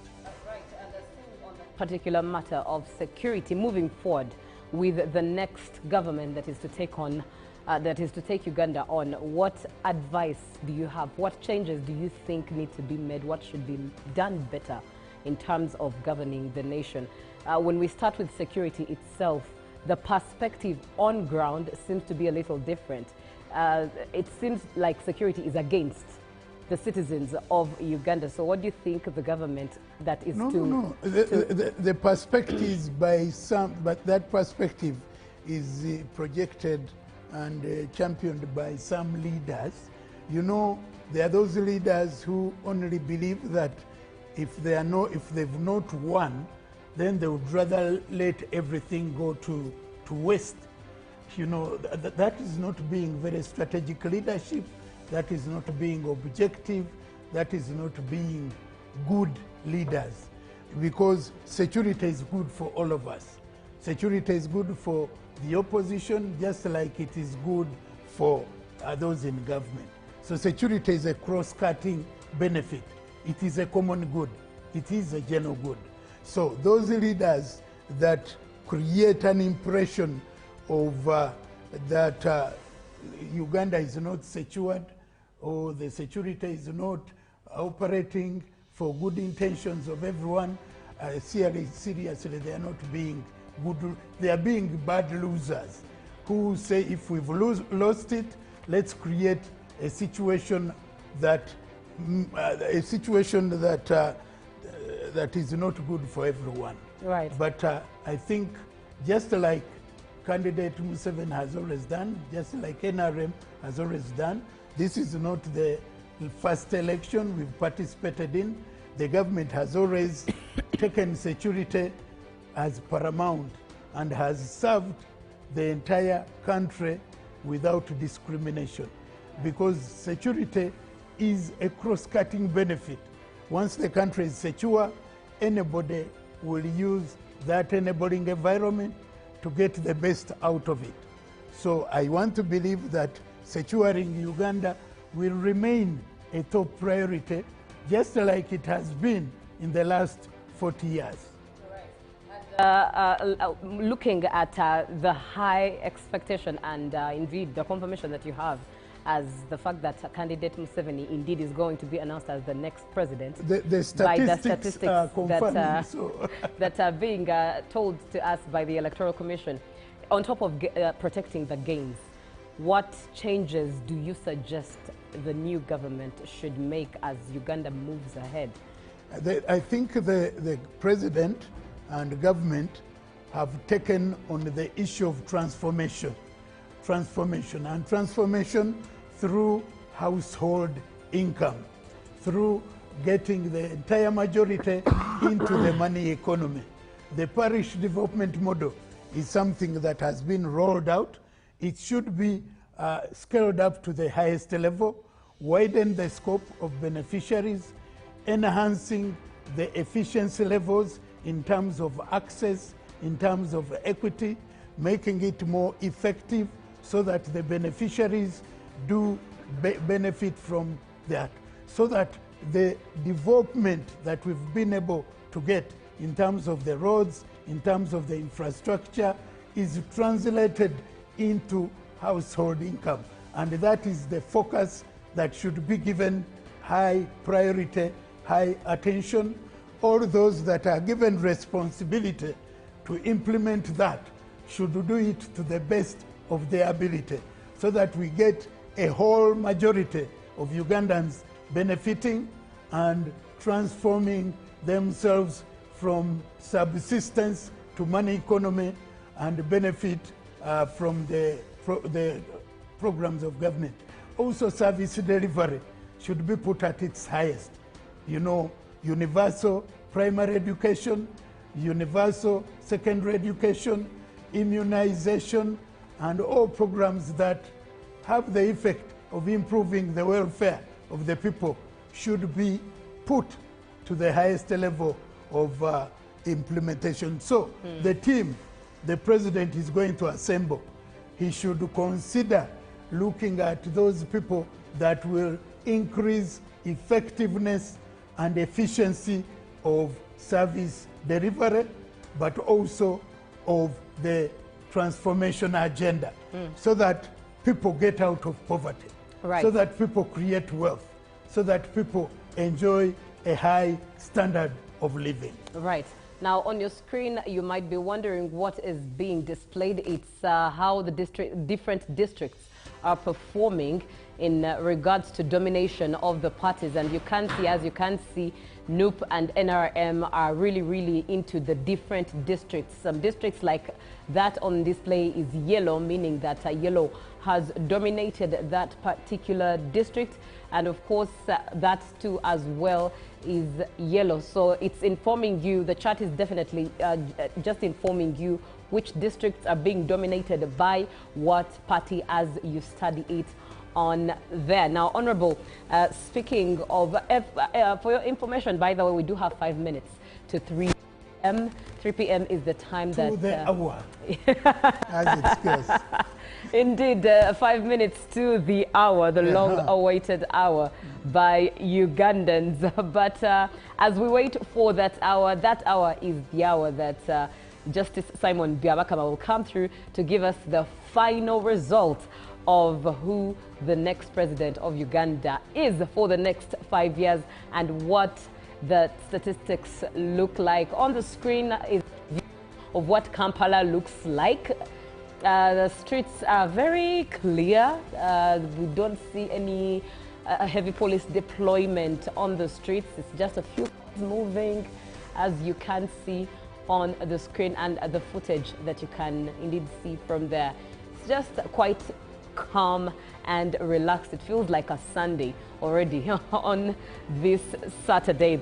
Now, Honorable, speaking of the people that the president is going to work with, let's look at the youth. Uganda is 75% youth populated, and many times youth feel left out in line with making policies, in line with being heard as to what befits this current generation.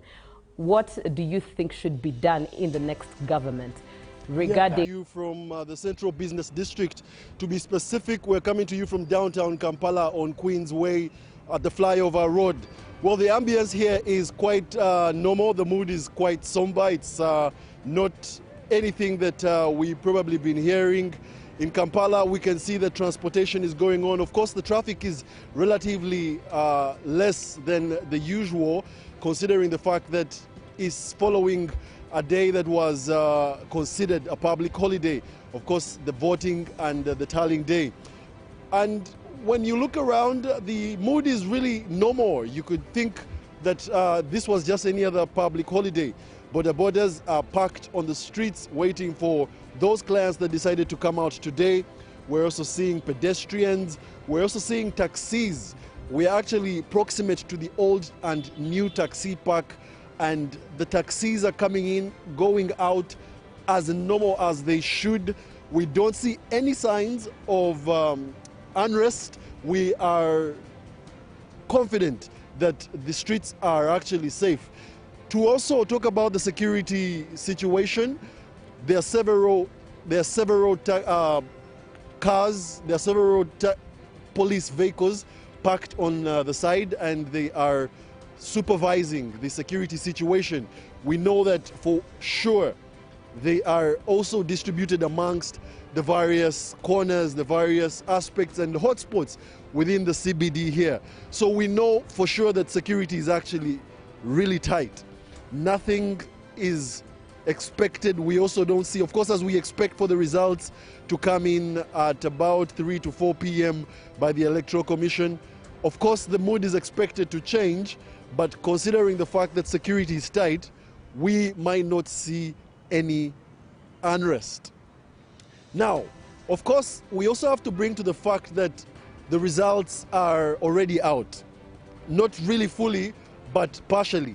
And the incumbent President Yoweri Museveni is in the lead by a mile, by miles and miles of, of votes. So there definitely have to be people that are happy by these results and people that are not happy.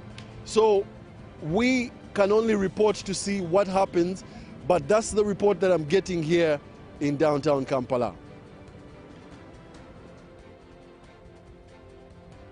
All right, thank you, Mark. Right now, let's take a look at what's happening at Lubowa. Everything is really set. It's already 3 p.m. and it's the awaited hour. So the countdown is off, and we're just waiting for the EC officials to see Justice Byabakama lead his team onto that high table where the results will officially be given, and for us to know what has come out of the 50,739 polling station that cut across Uganda.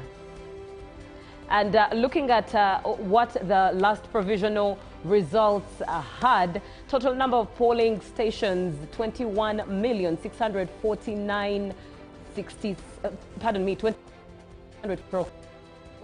in this particular election cycle. So far as the last provisional results at about 10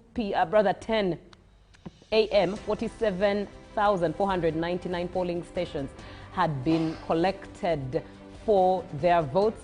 And as per the presidential candidates, Bulira Frank came through with 44,328 votes, bringing him to 0.42% of the valid votes.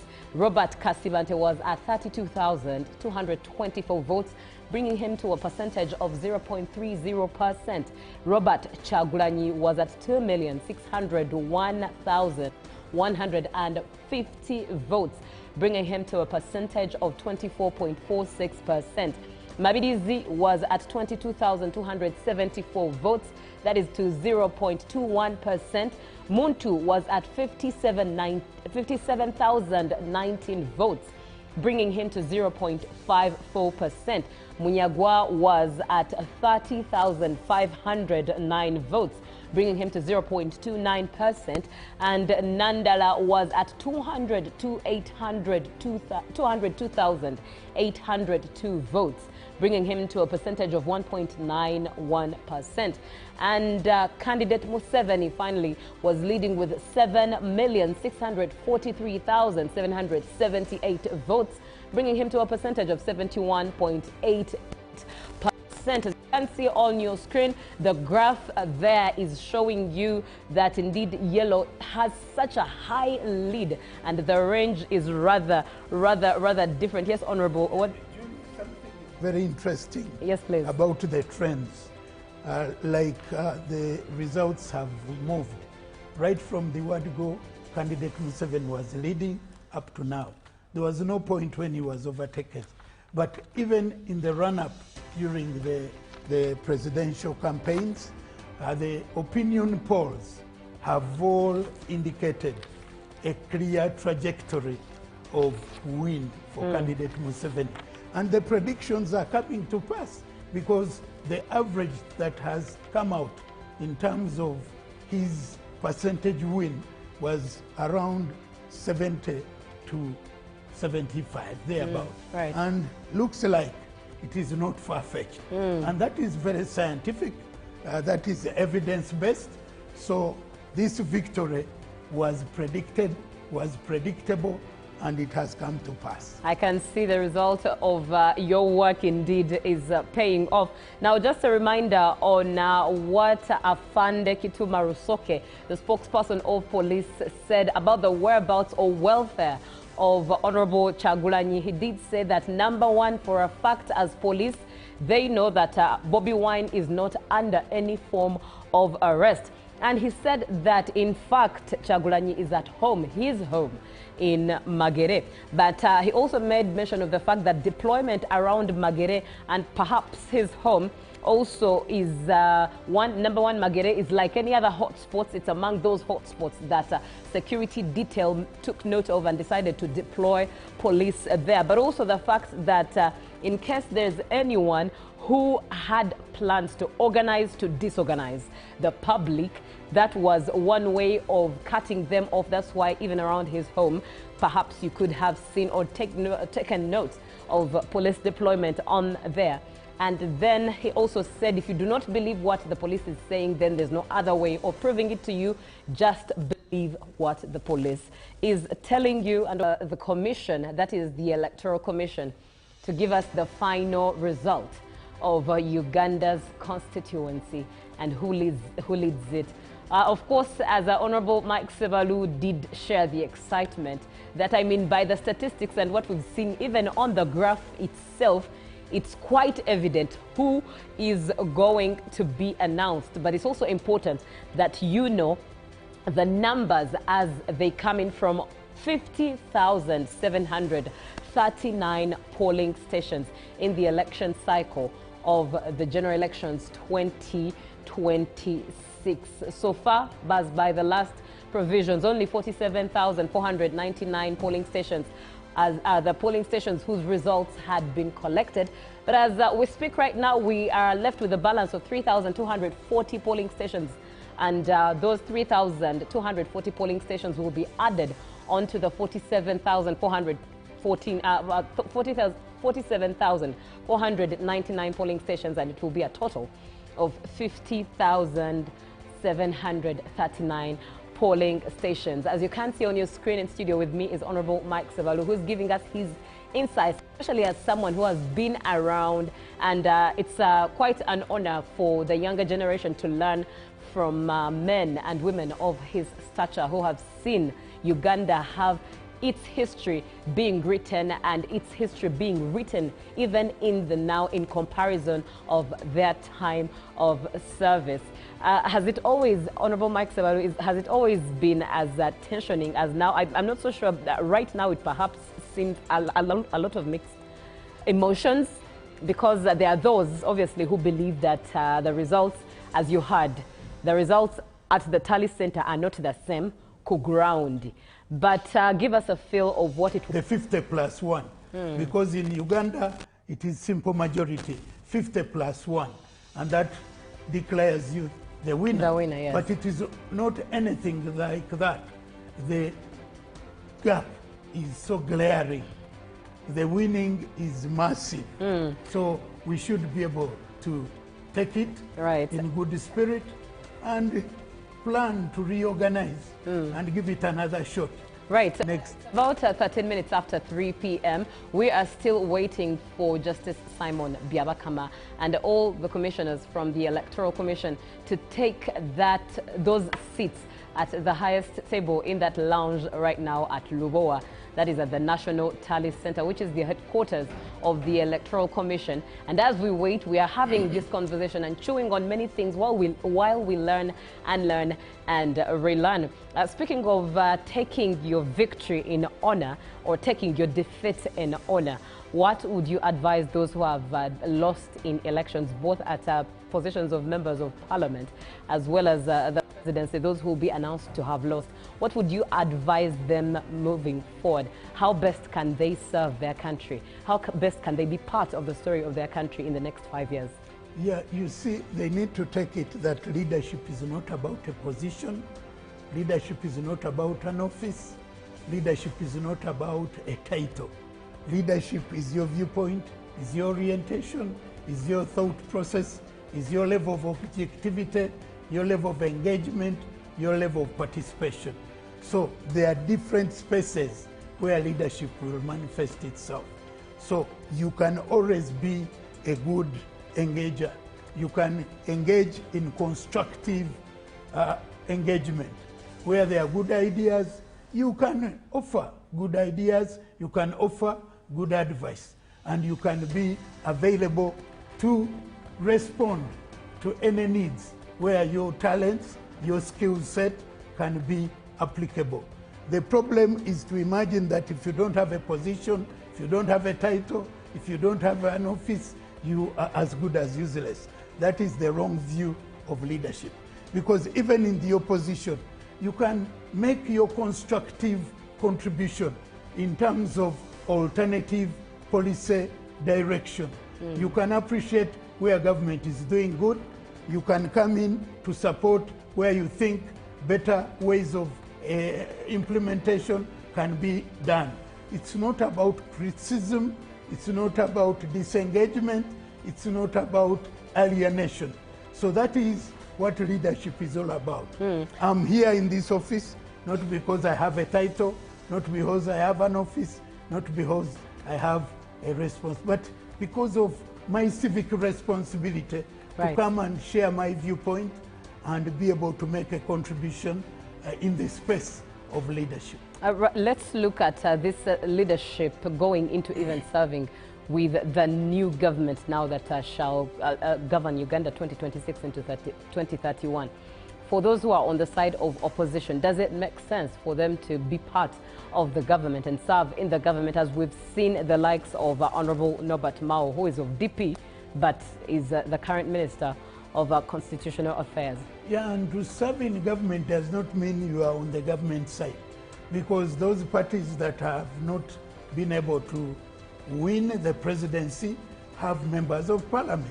The members of parliament should actively play their role as members of parliament from the 4 responsibilities that they have. They should participate in lawmaking, they should participate in representing their people, they should participate in appropriation, in the budget process, they should participate in oversight. And they should be able to take government policies, they should be able to implement government policies in their constituencies. Even if you're a member of opposition and the PDM is being implemented in your area, participate in preparing your constituents to partake of the parish development model. If you're a good member of parliament, you should allow your people to partake of government programs, because the government in power does not only serve the people that voted for it. The government is going to serve all Ugandans equally, with the equity as a point of reference. So if you are that good member of parliament, you should get all these government programs to be successful in your constituency. And that is the role that you have been elected to do. And by doing that, you are playing your role and you are representing your party at the national level. Right. What we can see on the screen, usually that particular scene is always, for me, a representation and an interpretation that the commissioners are about to walk down the aisle to the high table of that lounge. And you can call it the walk of victory, because that is the final lap. Actually, now they are coming for the lap of honor, or the walk of honor. Is it the walk of honor on their side? The walk of honor, because they've delivered. Right. You know, they started with the nomination. Right now, they are going to have that walk. They had the walk for the nomination. Right. Now they are going to have the walk of honor as the final lap, as they go to make the final pronouncement. So that is a serious walk. That final walk is a landmarking walk indeed. And they are coming all with their garbs, with their robes. Right. They're really coming with a good sense of satisfaction and delivery. All right. It's 19 minutes after 3 p.m. The Electoral Commission did announce that they will be giving us the final result at exactly 3 p.m. And it's already 19 minutes into 3 p.m.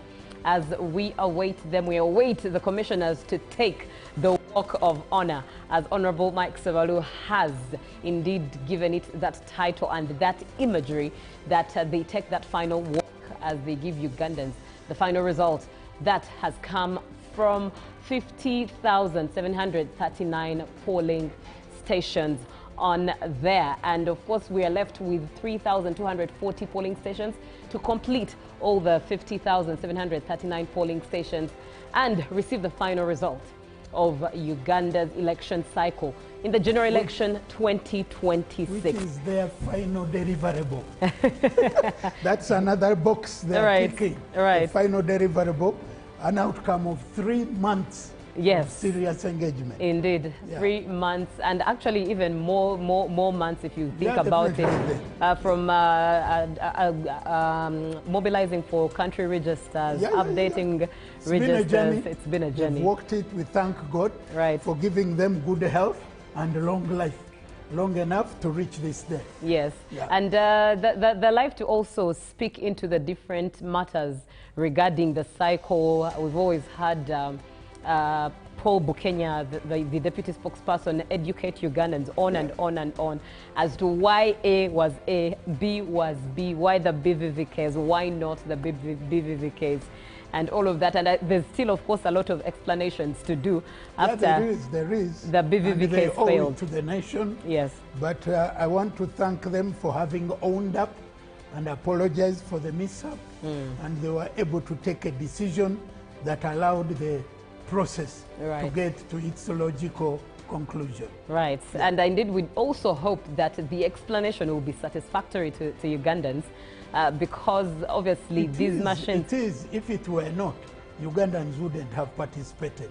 The fact that Ugandans responded by taking up their civic responsibility was an indication that they did accept the explanation and were able to forge ahead. Otherwise, they had an option of totally disengaging. But I can imagine, Honorable, that Ugandans perhaps, of course, said yes to the alternative because it's what was available. And it is a credible alternative. Very credible, because indeed. It does not have any loophole, doesn't have a gap, because what was brought was just to aggregate, to scale up the level of transparency and accountability. That brings me to the conversation of civic education in Uganda. I don't, for many observers, but it's one thing you also see, that many Ugandans are not as civically educated as they ought to be. What do you suggest the Electoral Commission should do in the next 5 years before the next cycle? Civic education is not the mandate of Electoral Commission. The mandate of Electoral Commission is more on voter education. But civic education is largely the lead agency of government in that space is the Human Rights Commission, because the right to know, the right to my rights is an empowerment, and it is a human right. So we need to give the Human Rights Commission more funding so that the issue of empowering the Ugandan citizenry in terms of their civic rights and responsibility, right to information, right to knowledge, right to processes, procedures, and systems should be a continuous process. It should not be anything that we do close to elections.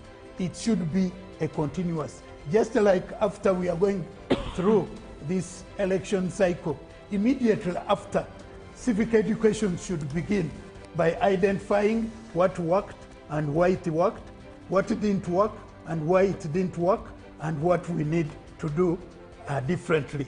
Because an empowered citizenry is a better citizenry, because that is the only way they can take the leaders accountable.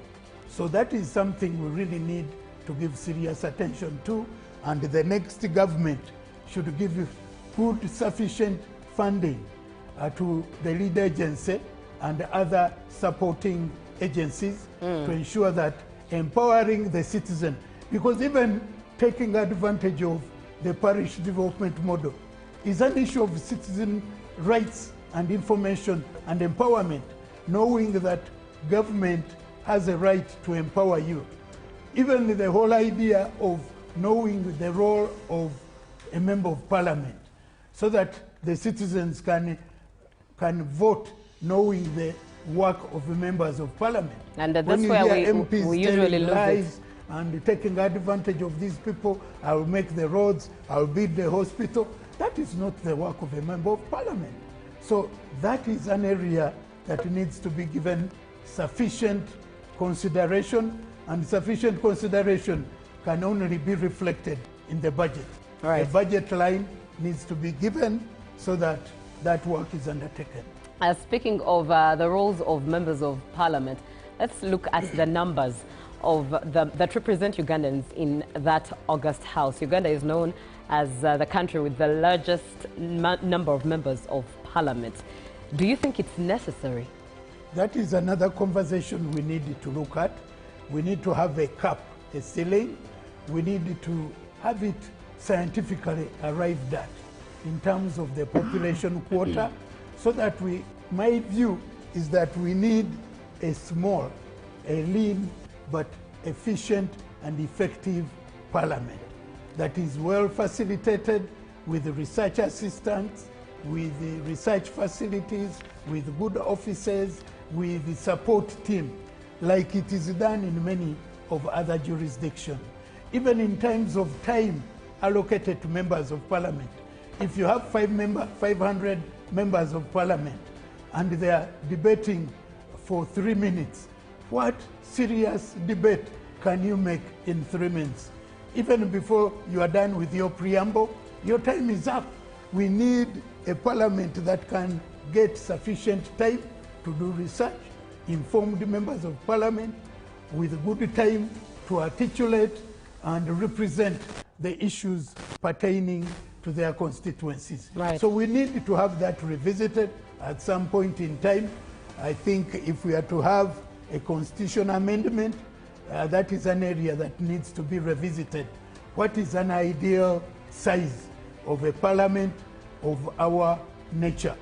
Even if you look at countries like India with 1.4 billion people, and you find that their size of parliament is almost as big as ours. Yes. That is a very serious contradiction. Right. So we need to have that revisited, look at the quality, not the quantity of members of parliament. Look at the quality, look at the outcome, look at the outcome, impact of parliament. The other issue that definitely is on the hearts of many Ugandans is the issue of corruption.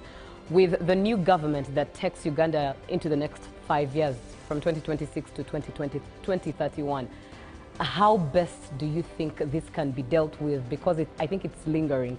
It's one of those issues that have been talked about on and on and on, but we do not see that solution that is satisfactory. So in the next 5 years, how do you think the government can handle corruption? I think candidate Museveni, who is going to assume office, should continue and exercise the highest level of intolerance to to corruption, with a zero tolerance to corruption. He is very committed to that, but we need to support him. The population needs to support him. Honorable the institutional framework look at the look on the door. Yeah. Look at the walk of honor. The walk of honor that it has started, yes. And the commissioners are making their way to the tent into. Anthem, please.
While standing, I would like to invite Apostle Dr. Joseph Serada, the presiding apostle of the Born Again Faith in Uganda, to come and lead us in a prayer to commit this afternoon, this evening, this occasion in the hands of the Almighty, that He may guide us in whatever we're going to do. Apostle Dr. Serada.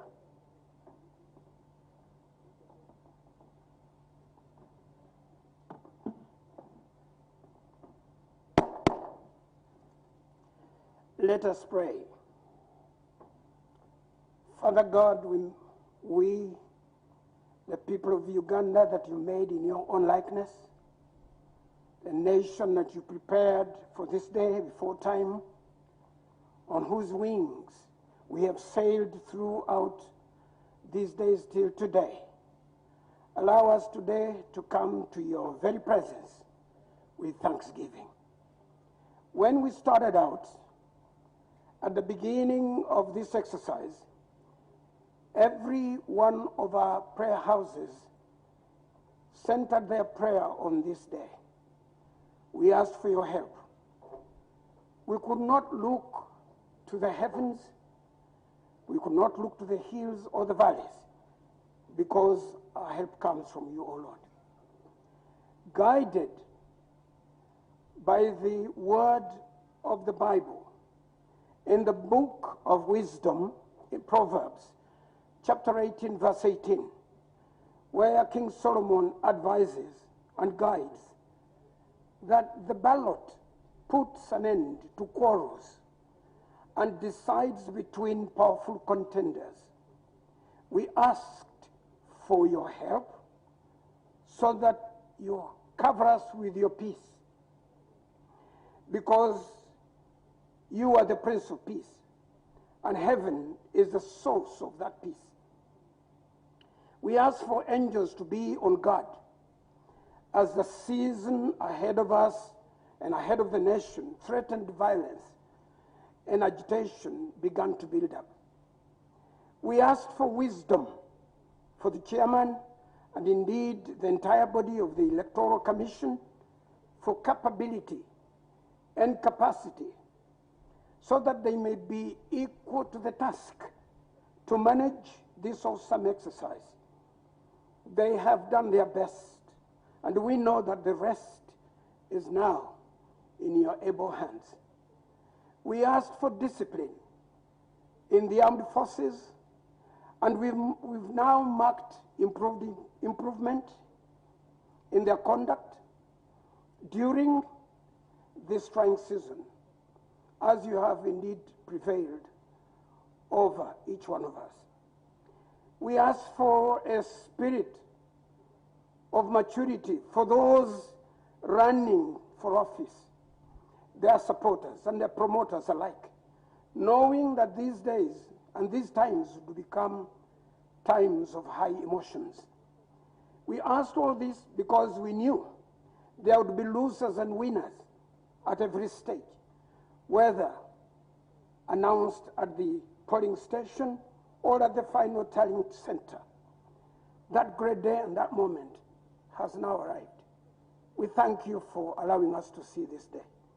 We now stand at the tail end of this exercise and wish to thank you because almost every prayer has been answered in the affirmative.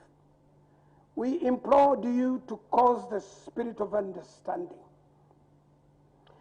and that there should be areas of uncertainty and issues cropping up, you would quickly help us. You've done so.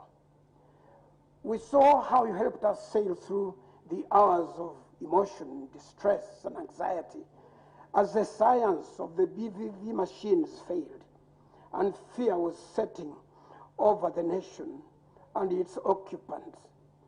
You helped us, not many minutes after. But thank you, Lord, even the more, because we were allowed to cast our votes using our traditional paper registers in relative peace and tranquility. The devil tried to cause chaos, but your guardian angels prevailed. Thank you, Lord, that all our presidential candidates have traversed the breadth of this nation in a diversity of landscapes, through highlands and valleys and flatlands. None has reported any incidents of roadside attacks nor banditry activities. They worked hard, day and night, but none has been reported sick. You sustained them through a national tour, and we confess that must have been your energy that sustained them. Thank you, Lord. We look back at the campaigns and remember the crowds, the music, the excitement, the campaign speeches, the promises, the speedy drives, and in some instances, the slippery roads of the countryside through it all, you have been with us. It has been you.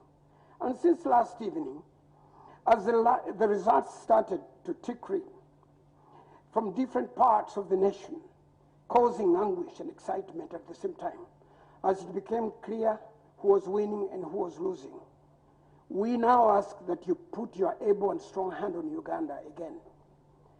You have helped us before. Lord, help us again. Help us to realize that there is no authority except as ordained by God. We accept those you have set in office and promise to pray for them so that they can serve not only the people they represent, but the government and the interests of heaven. Turn all these men and women into a force for the common good of our society. Make them all into instruments of peace, progress, and fighters of corruption and evil. We pray for acceptance of these results, since we all know that it is human beings in charge. We accepted democracy, a system of the people, by the people, for the people. We realize that these human beings can only do so much. We have already heard of unopposed candidates for whom we give thanks. We have also heard of others who won the race over others. But let this be the beginning of great days to come. We pray for more wisdom to consolidate all the campaign manifestos in one document, so that no good idea is left unutilized just because the promoter did not win or wasn't on this or the other side. As we look to the future, the aspirations of our people, most of them young, cannot be shoved to the sides. The hopes of the older ones cannot be pushed away. Those unable to fend or speak for themselves have their eyes on us, Lord. Help Uganda to retain its position as the power of Africa. Lord, we are a young nation, and we ask that heaven help us, most of us young people, to enjoy the next season. May the aspirations of the people take precedence in the affairs of our state and nation. And may you, our God, take preeminence over all, in all, above all, and with us. In the name of Jesus Christ, our Lord and Savior. And everyone said, amen. Thank you.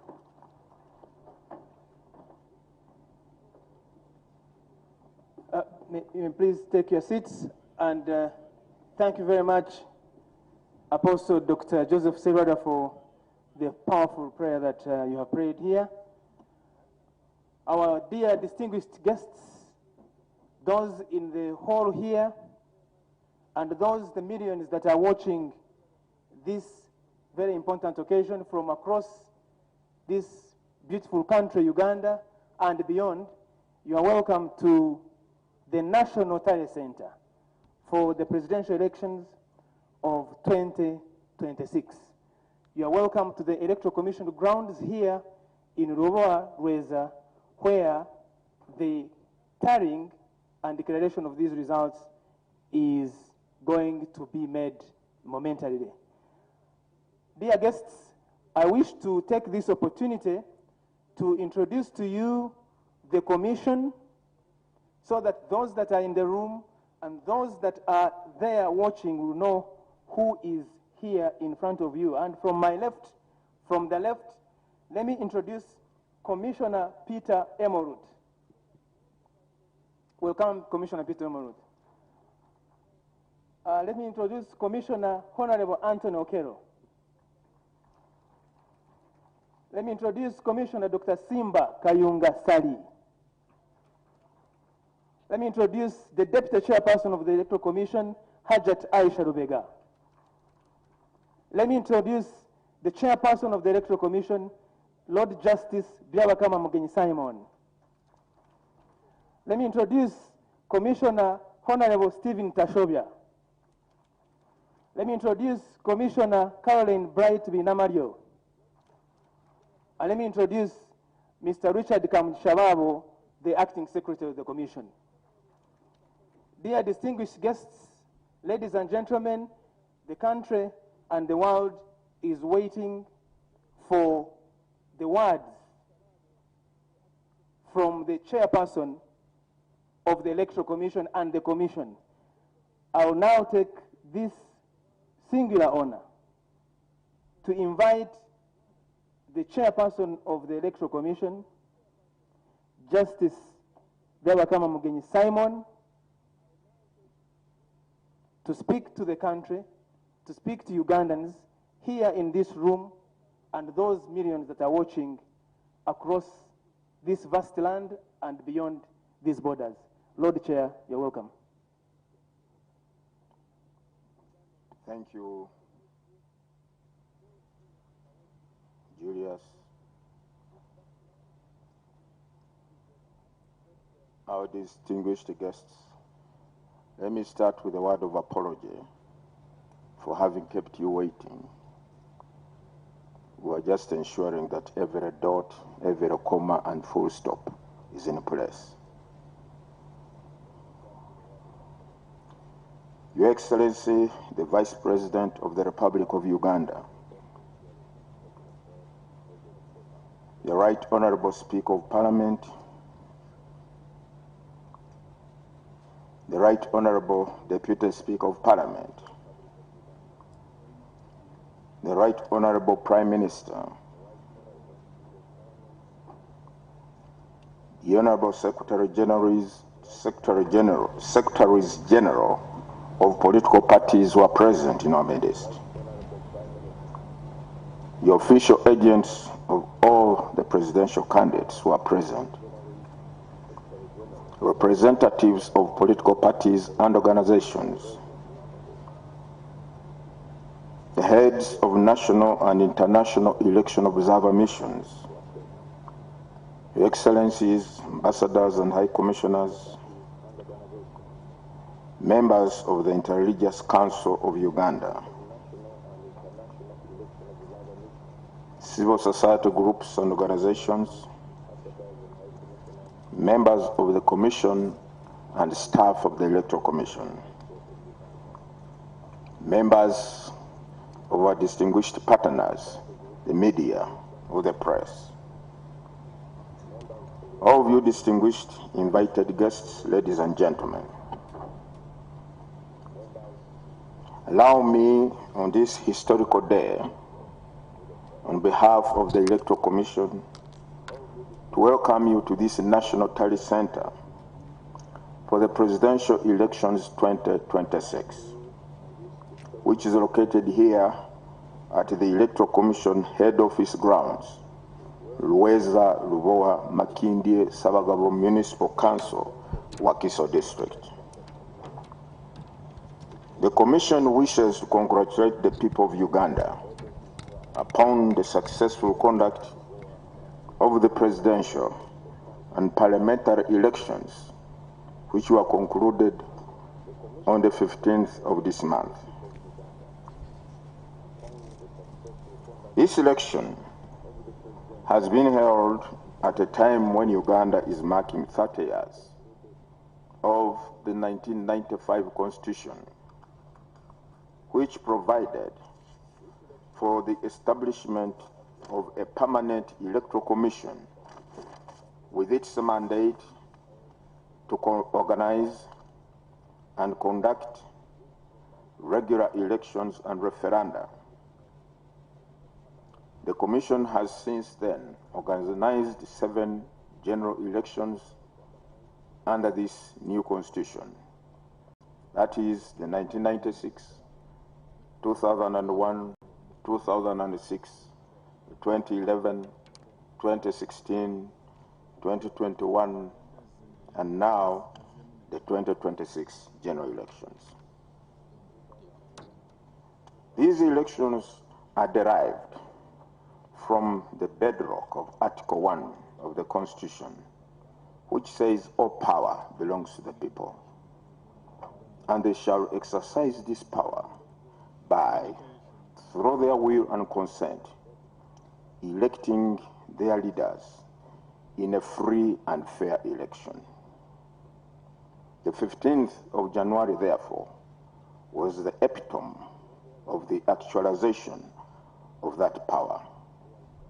We therefore salute the people of Uganda for embracing elections as the means of determining or choosing their leaders at various levels for the next 5 years in line with the period stipulated in Article 61, Clause 2 of the Constitution. The roadmap for the 2025-26 general elections, as we may recall, was launched on the 2nd of August 2023, and working with you, our esteemed stakeholders, and more especially the millions of Ugandans who are not able to be here, who are in the various areas of the country, carrying on with their normal, important day-to-day activities that are of direct benefit to them and their families and the nation at large. The Commission has been able to execute the various milestones under the electoral program, leading to polling or to the elections that are now underway. It's no doubt, without the participation of the people of Uganda, we wouldn't have reached where we are now. I salute you all, the citizens of this country. We are glad to note that these elections have been held and concluded as scheduled, in accordance with the roadmap that we issued to the nation in August 2023. The Commission appreciates all stakeholders in the electoral processes, including the electorate, the government, the political parties,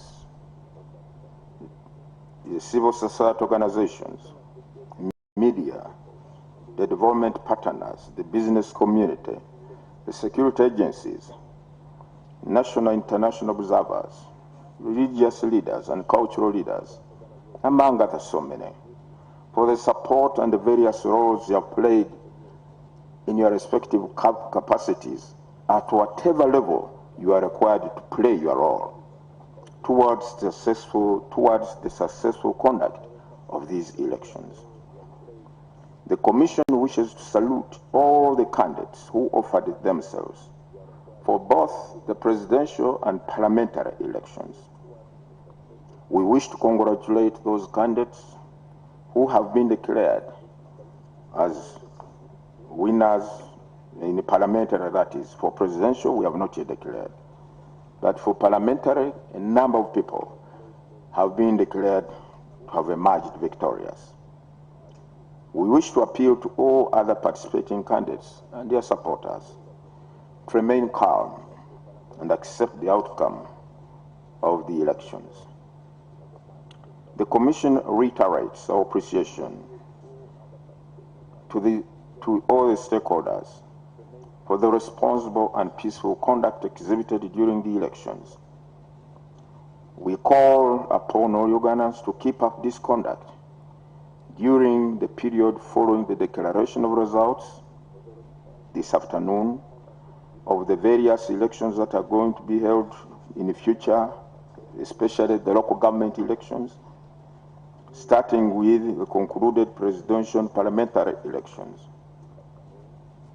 I urge all candidates, the agents, supporters, their supporters, to put Uganda first in all their decision-making and actions before, during, and after elections.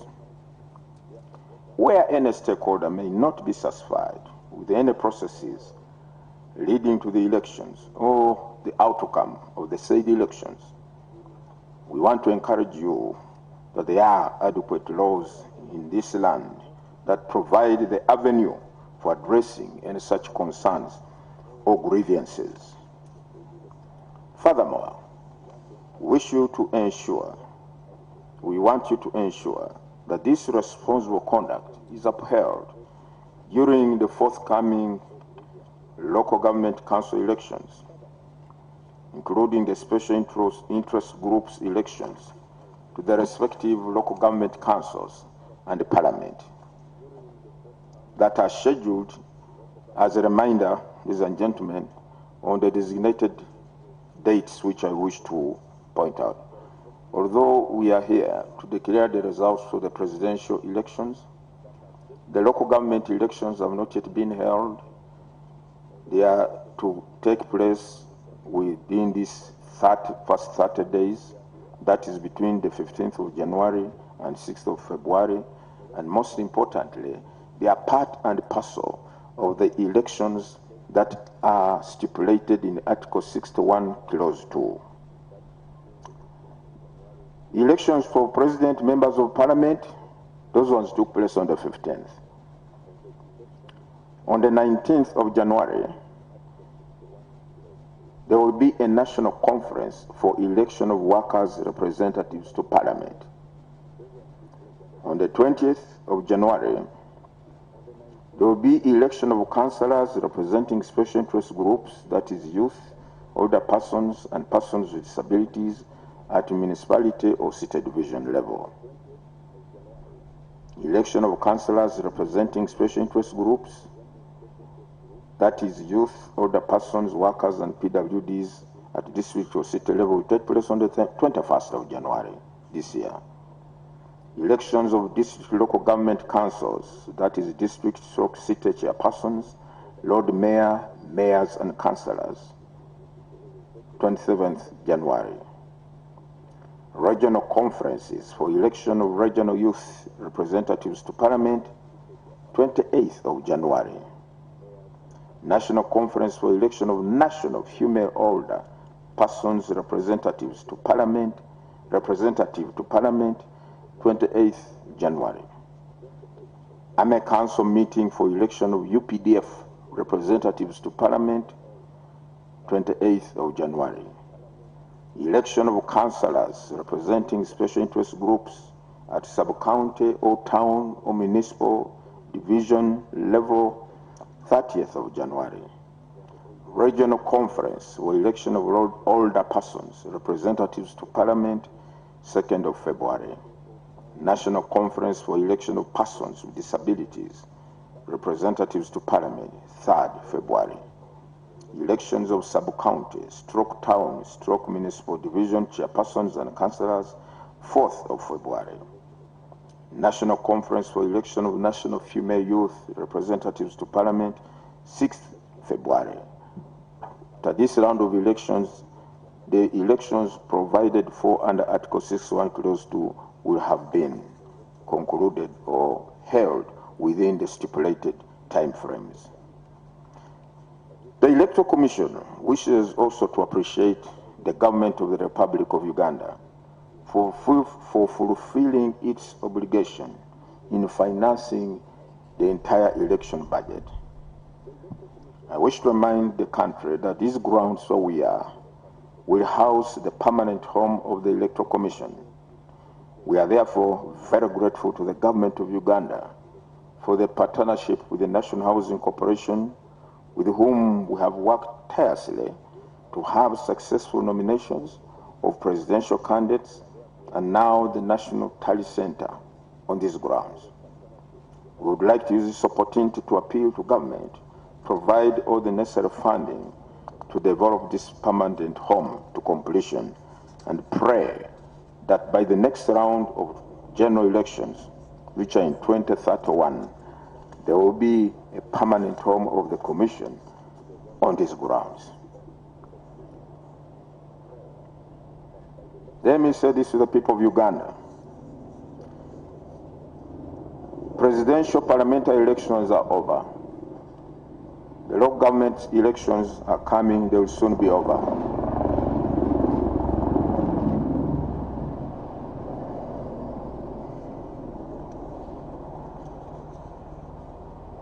I wish to appeal to all Ugandans of whatever class or level in society that let us now focus on that which is far greater than elections. And that is our country, Uganda. Let us all be united in the quest and desire for a better Uganda that we can all live in unity, in harmony, and in peace. Let the victors not be so exuberant in their celebrations to the chagrin of the losers. and let the losers take their defeat with acceptance and know there is another day for another attempt. The Commission will now proceed to declare the results of the presidential elections in accordance with Section 59 of the Presidential Elections Act and undertakes to share the detailed results with the stakeholders. I thank you for listening to me.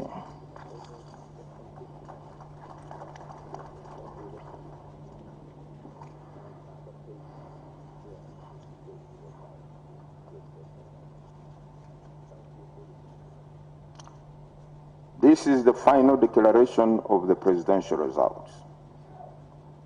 In accordance with Article 103, Clause 7 of the Constitution of the Republic of Uganda and Section 59 of the Presidential Elections Act. Whereas the presidential election was held on the 15th of January 2026, at which the candidates were Bulira Frank Kavinga, Kasivante Robert, Kyagulanyi Sentam Robert, Mabirizi Joseph, Mugisha Gregory Muntu Oyera, Munyagwa Mubarak Serunga, Nandala Mafabi James Nathan, Yoweri Haburwa Kaguta Museveni. And whereas polling for the presidential elections closed at 5 p.m.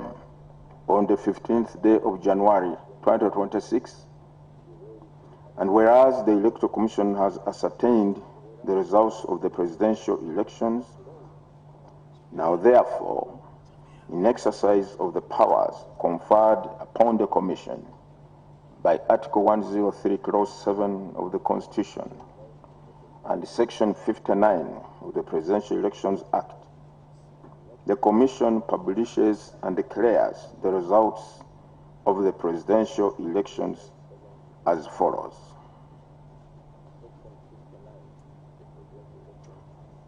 Bulira Frank Kavinga, 45,959 votes. I repeat, Bulira Frank Kavinga, 45,959 votes. Kasivante Robert, 33,440. Kasivante Robert, 33,440. Kyagulanyi Sentamu Robert, 2,741,238. Kyagulanyi Sentamu Robert, 2,741,238 votes. Mabirizi Joseph, 23,458. Mugisha Gregory Muntu Oyera, 59,276. I repeat, Mugisha Gregory Muntu Oyera, 59,276 votes. Munyagwa Mubarak Serunga, 31,666 votes. Munyagwa Mubarak Serunga, I repeat, 31,666 votes.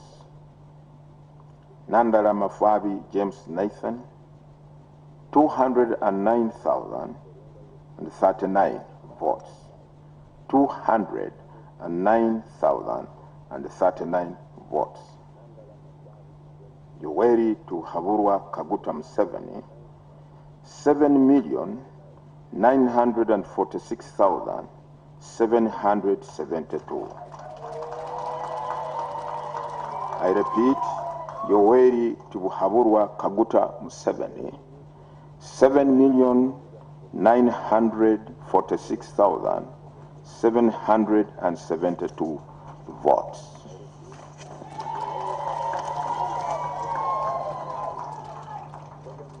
Total number of invalid votes cast is 275,353. Total number of invalid votes cast, 275,353, amounting to 2.42% of the votes cast. Total number of votes cast is 11,366,201. I repeat, total number of votes cast is 11,366,201, amounting to 52.50% of the registered voters. Now, therefore,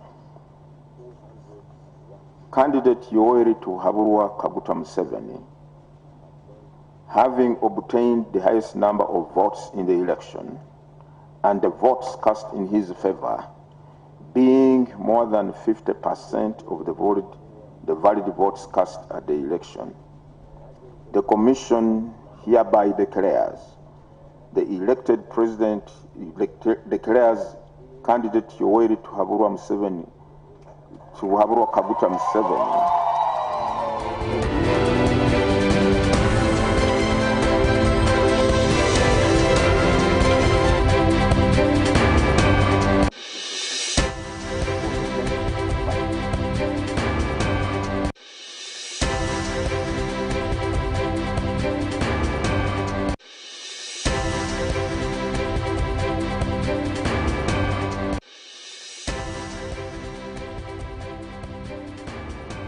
It's been 3 months of campaigns here in Uganda, 8 candidates convincing you, and only one has emerged the winner of the general elections 2026 in Uganda. Candidate Yoweri Kaguta Museveni, now His Excellency Yoweri Kaguta Museveni, the President of Uganda 2026-2031, with a total vote of 7,946,772 votes that Ugandans have given him as the President of Uganda. Back to Lubowa.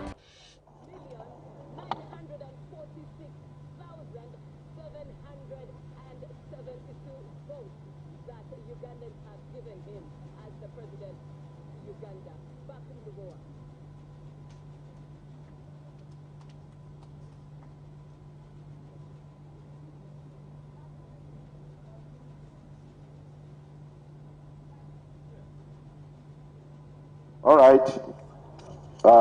Maybe people asking for the percentage of the votes scored by each candidate. Bulira Frank Kavinga, his total votes amount to 0.41%. Kasvante Robert, 0.30%. Kyagulanyi Sentam Robert, 24.72%. Mabirizi Joseph, 0.21%. Mugisha Gregory Muntu Oyera, 0.53%. Munyagwa Mbarak Serunga, 0.29%. Nandara Mafabi James Nathan, 1.88%. Yoweri Kaguta Museveni, 71.65%.